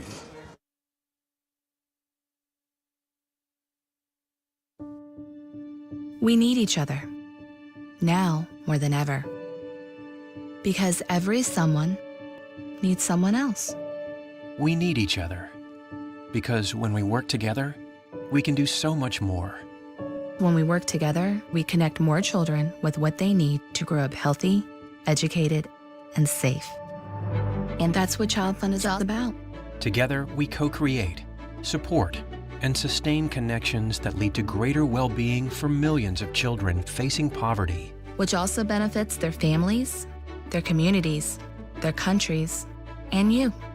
Because when you make someone's world better, you make everyone's world better. Child Fund. Because we need each other. To learn how Child Fund works with children in 24 countries to achieve their full potential, visit childfund.org. That's childfund.org. You're listening to Waverly Tigers football on 100.9 Hank FM. We're back here at Fairfield Union High School. 56 seconds to go in the game. Game on the line for the Falcons. They have it 4th and 14 at the Waverly 43-yard line. They're going to have twin receivers to the left and a split out to the right, a wing on that side. Also, snap. Oh. Tigers showing blitz. Clark scrambling out to his left. He's going to throw it out in the flat. Intercepted. Hez Nelson picks it off, and he's going to go down now. There is a flag back behind the line of scrimmage. We got it's Hits going on to be them. against the Falcons. That's a ball game. Hey, the Waverly Tigers are going to win this. They're going to game. Indian Valley. Bend but don't break. Hez Nelson. Hey, went up and got that one. Nice hands to pull that one down. Well, it was 4th down, so. Yeah, should have knocked it down. That's a good point. Well, at this point, looks better in the stat sheet. You get to pick. Well, we will have those just shortly. Hey, where's Nat Hutton Indian Valley at? It's Amish country. Like I said, it's like 3.5 hours from Waverly. Ouch. Well, that'll be a fun trip. So the Tigers in victory formation. Well, as I told you in the way, it's a home of Bob Huggins, former UC West Virginia basketball coach. Yeah. Charlie Huggins, his dad, is a legendary high school basketball coach from Indian Valley South. It's up by New Philly, isn't it? Yeah. The Coach Mark Anna is going to provide Snod with some. Now, why'd you have to tell him? I said I kept him in my head. Yeah, whatever. Go ahead, Snod. Talk to us. Okay, first downs for Fairfield Union, 24. 373 total offensive yards for Waverly, 16 first downs, 420 offensive yards. Let's see. Rushing for Waverly, Sebastian Belisano, 24 carries for 136 yards, 2 touchdowns. Mason Kelly, 2 for 12. Passing, Mason Kelly was 13 of 24 for 252 and 1 touchdown. Receiving, Cody Swords, 4 for 50 yards. Sebastian Belisano, 1 for 3. Mason Pollard, 4 for 134. Mason Sparks, 4 for 65 and a score. Outstanding. Mason Kelly and the Tigers got to kneel on it one more time, I believe, and this thing is going to be a final Well, you just never know, Todd. We watched all year and we questioned how good our area of football was at times. Well, and, it looks like at least three teams from our conference are going to win. Well, and what I'm watching there on the scores, everybody in our area was competitive tonight, right? Win or lose. That's what of the 3 county schools, 2 looks like 2 are going to win. Piketon was all in it, and that game's not over yet. Well, we talked about beforehand. Waverly, this is our 9th consecutive year making the playoffs. Yeah. This is Fairfield Union's first time since 2006. Yeah. And I think it kind of showed. Yeah. Early in the game, we looked like we belonged and knew what we were doing, where they seemed a little discombobulated. I was talking to one of their guys, and he said, this whole week there's something every night. You know how that it went back when we made it. It was bonfires, parades, meet the teams, and you get lost in the business as usual if it's new like that. Team shaking hands out there now. I don't know really what I expected tonight. I guess if I expected a Tiger victory, a score like this, maybe what I expected. But the Tigers really controlled this football game. And again, a lot of credit to all the Tigers. The line up front did a nice job. Bill Asano was a workhorse.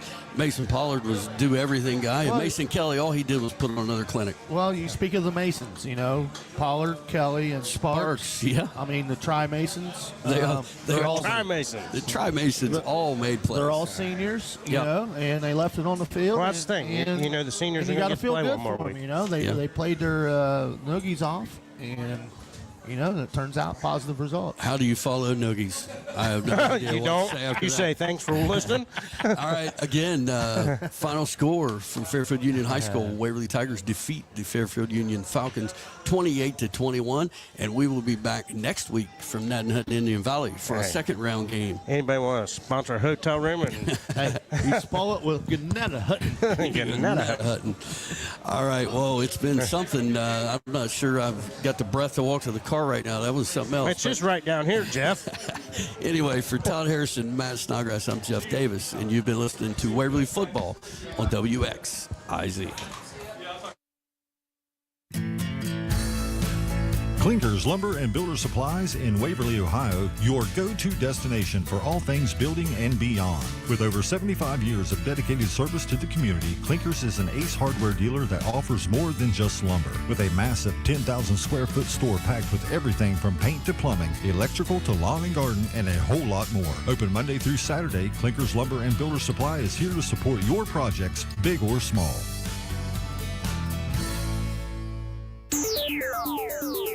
Football season is here, and Hometown Chevrolet in Waverly is a proud supporter of our local teams, the Piketon Red Streaks, Waverly Tigers, and Eastern Eagles. At Hometown Chevrolet, we believe in cheering on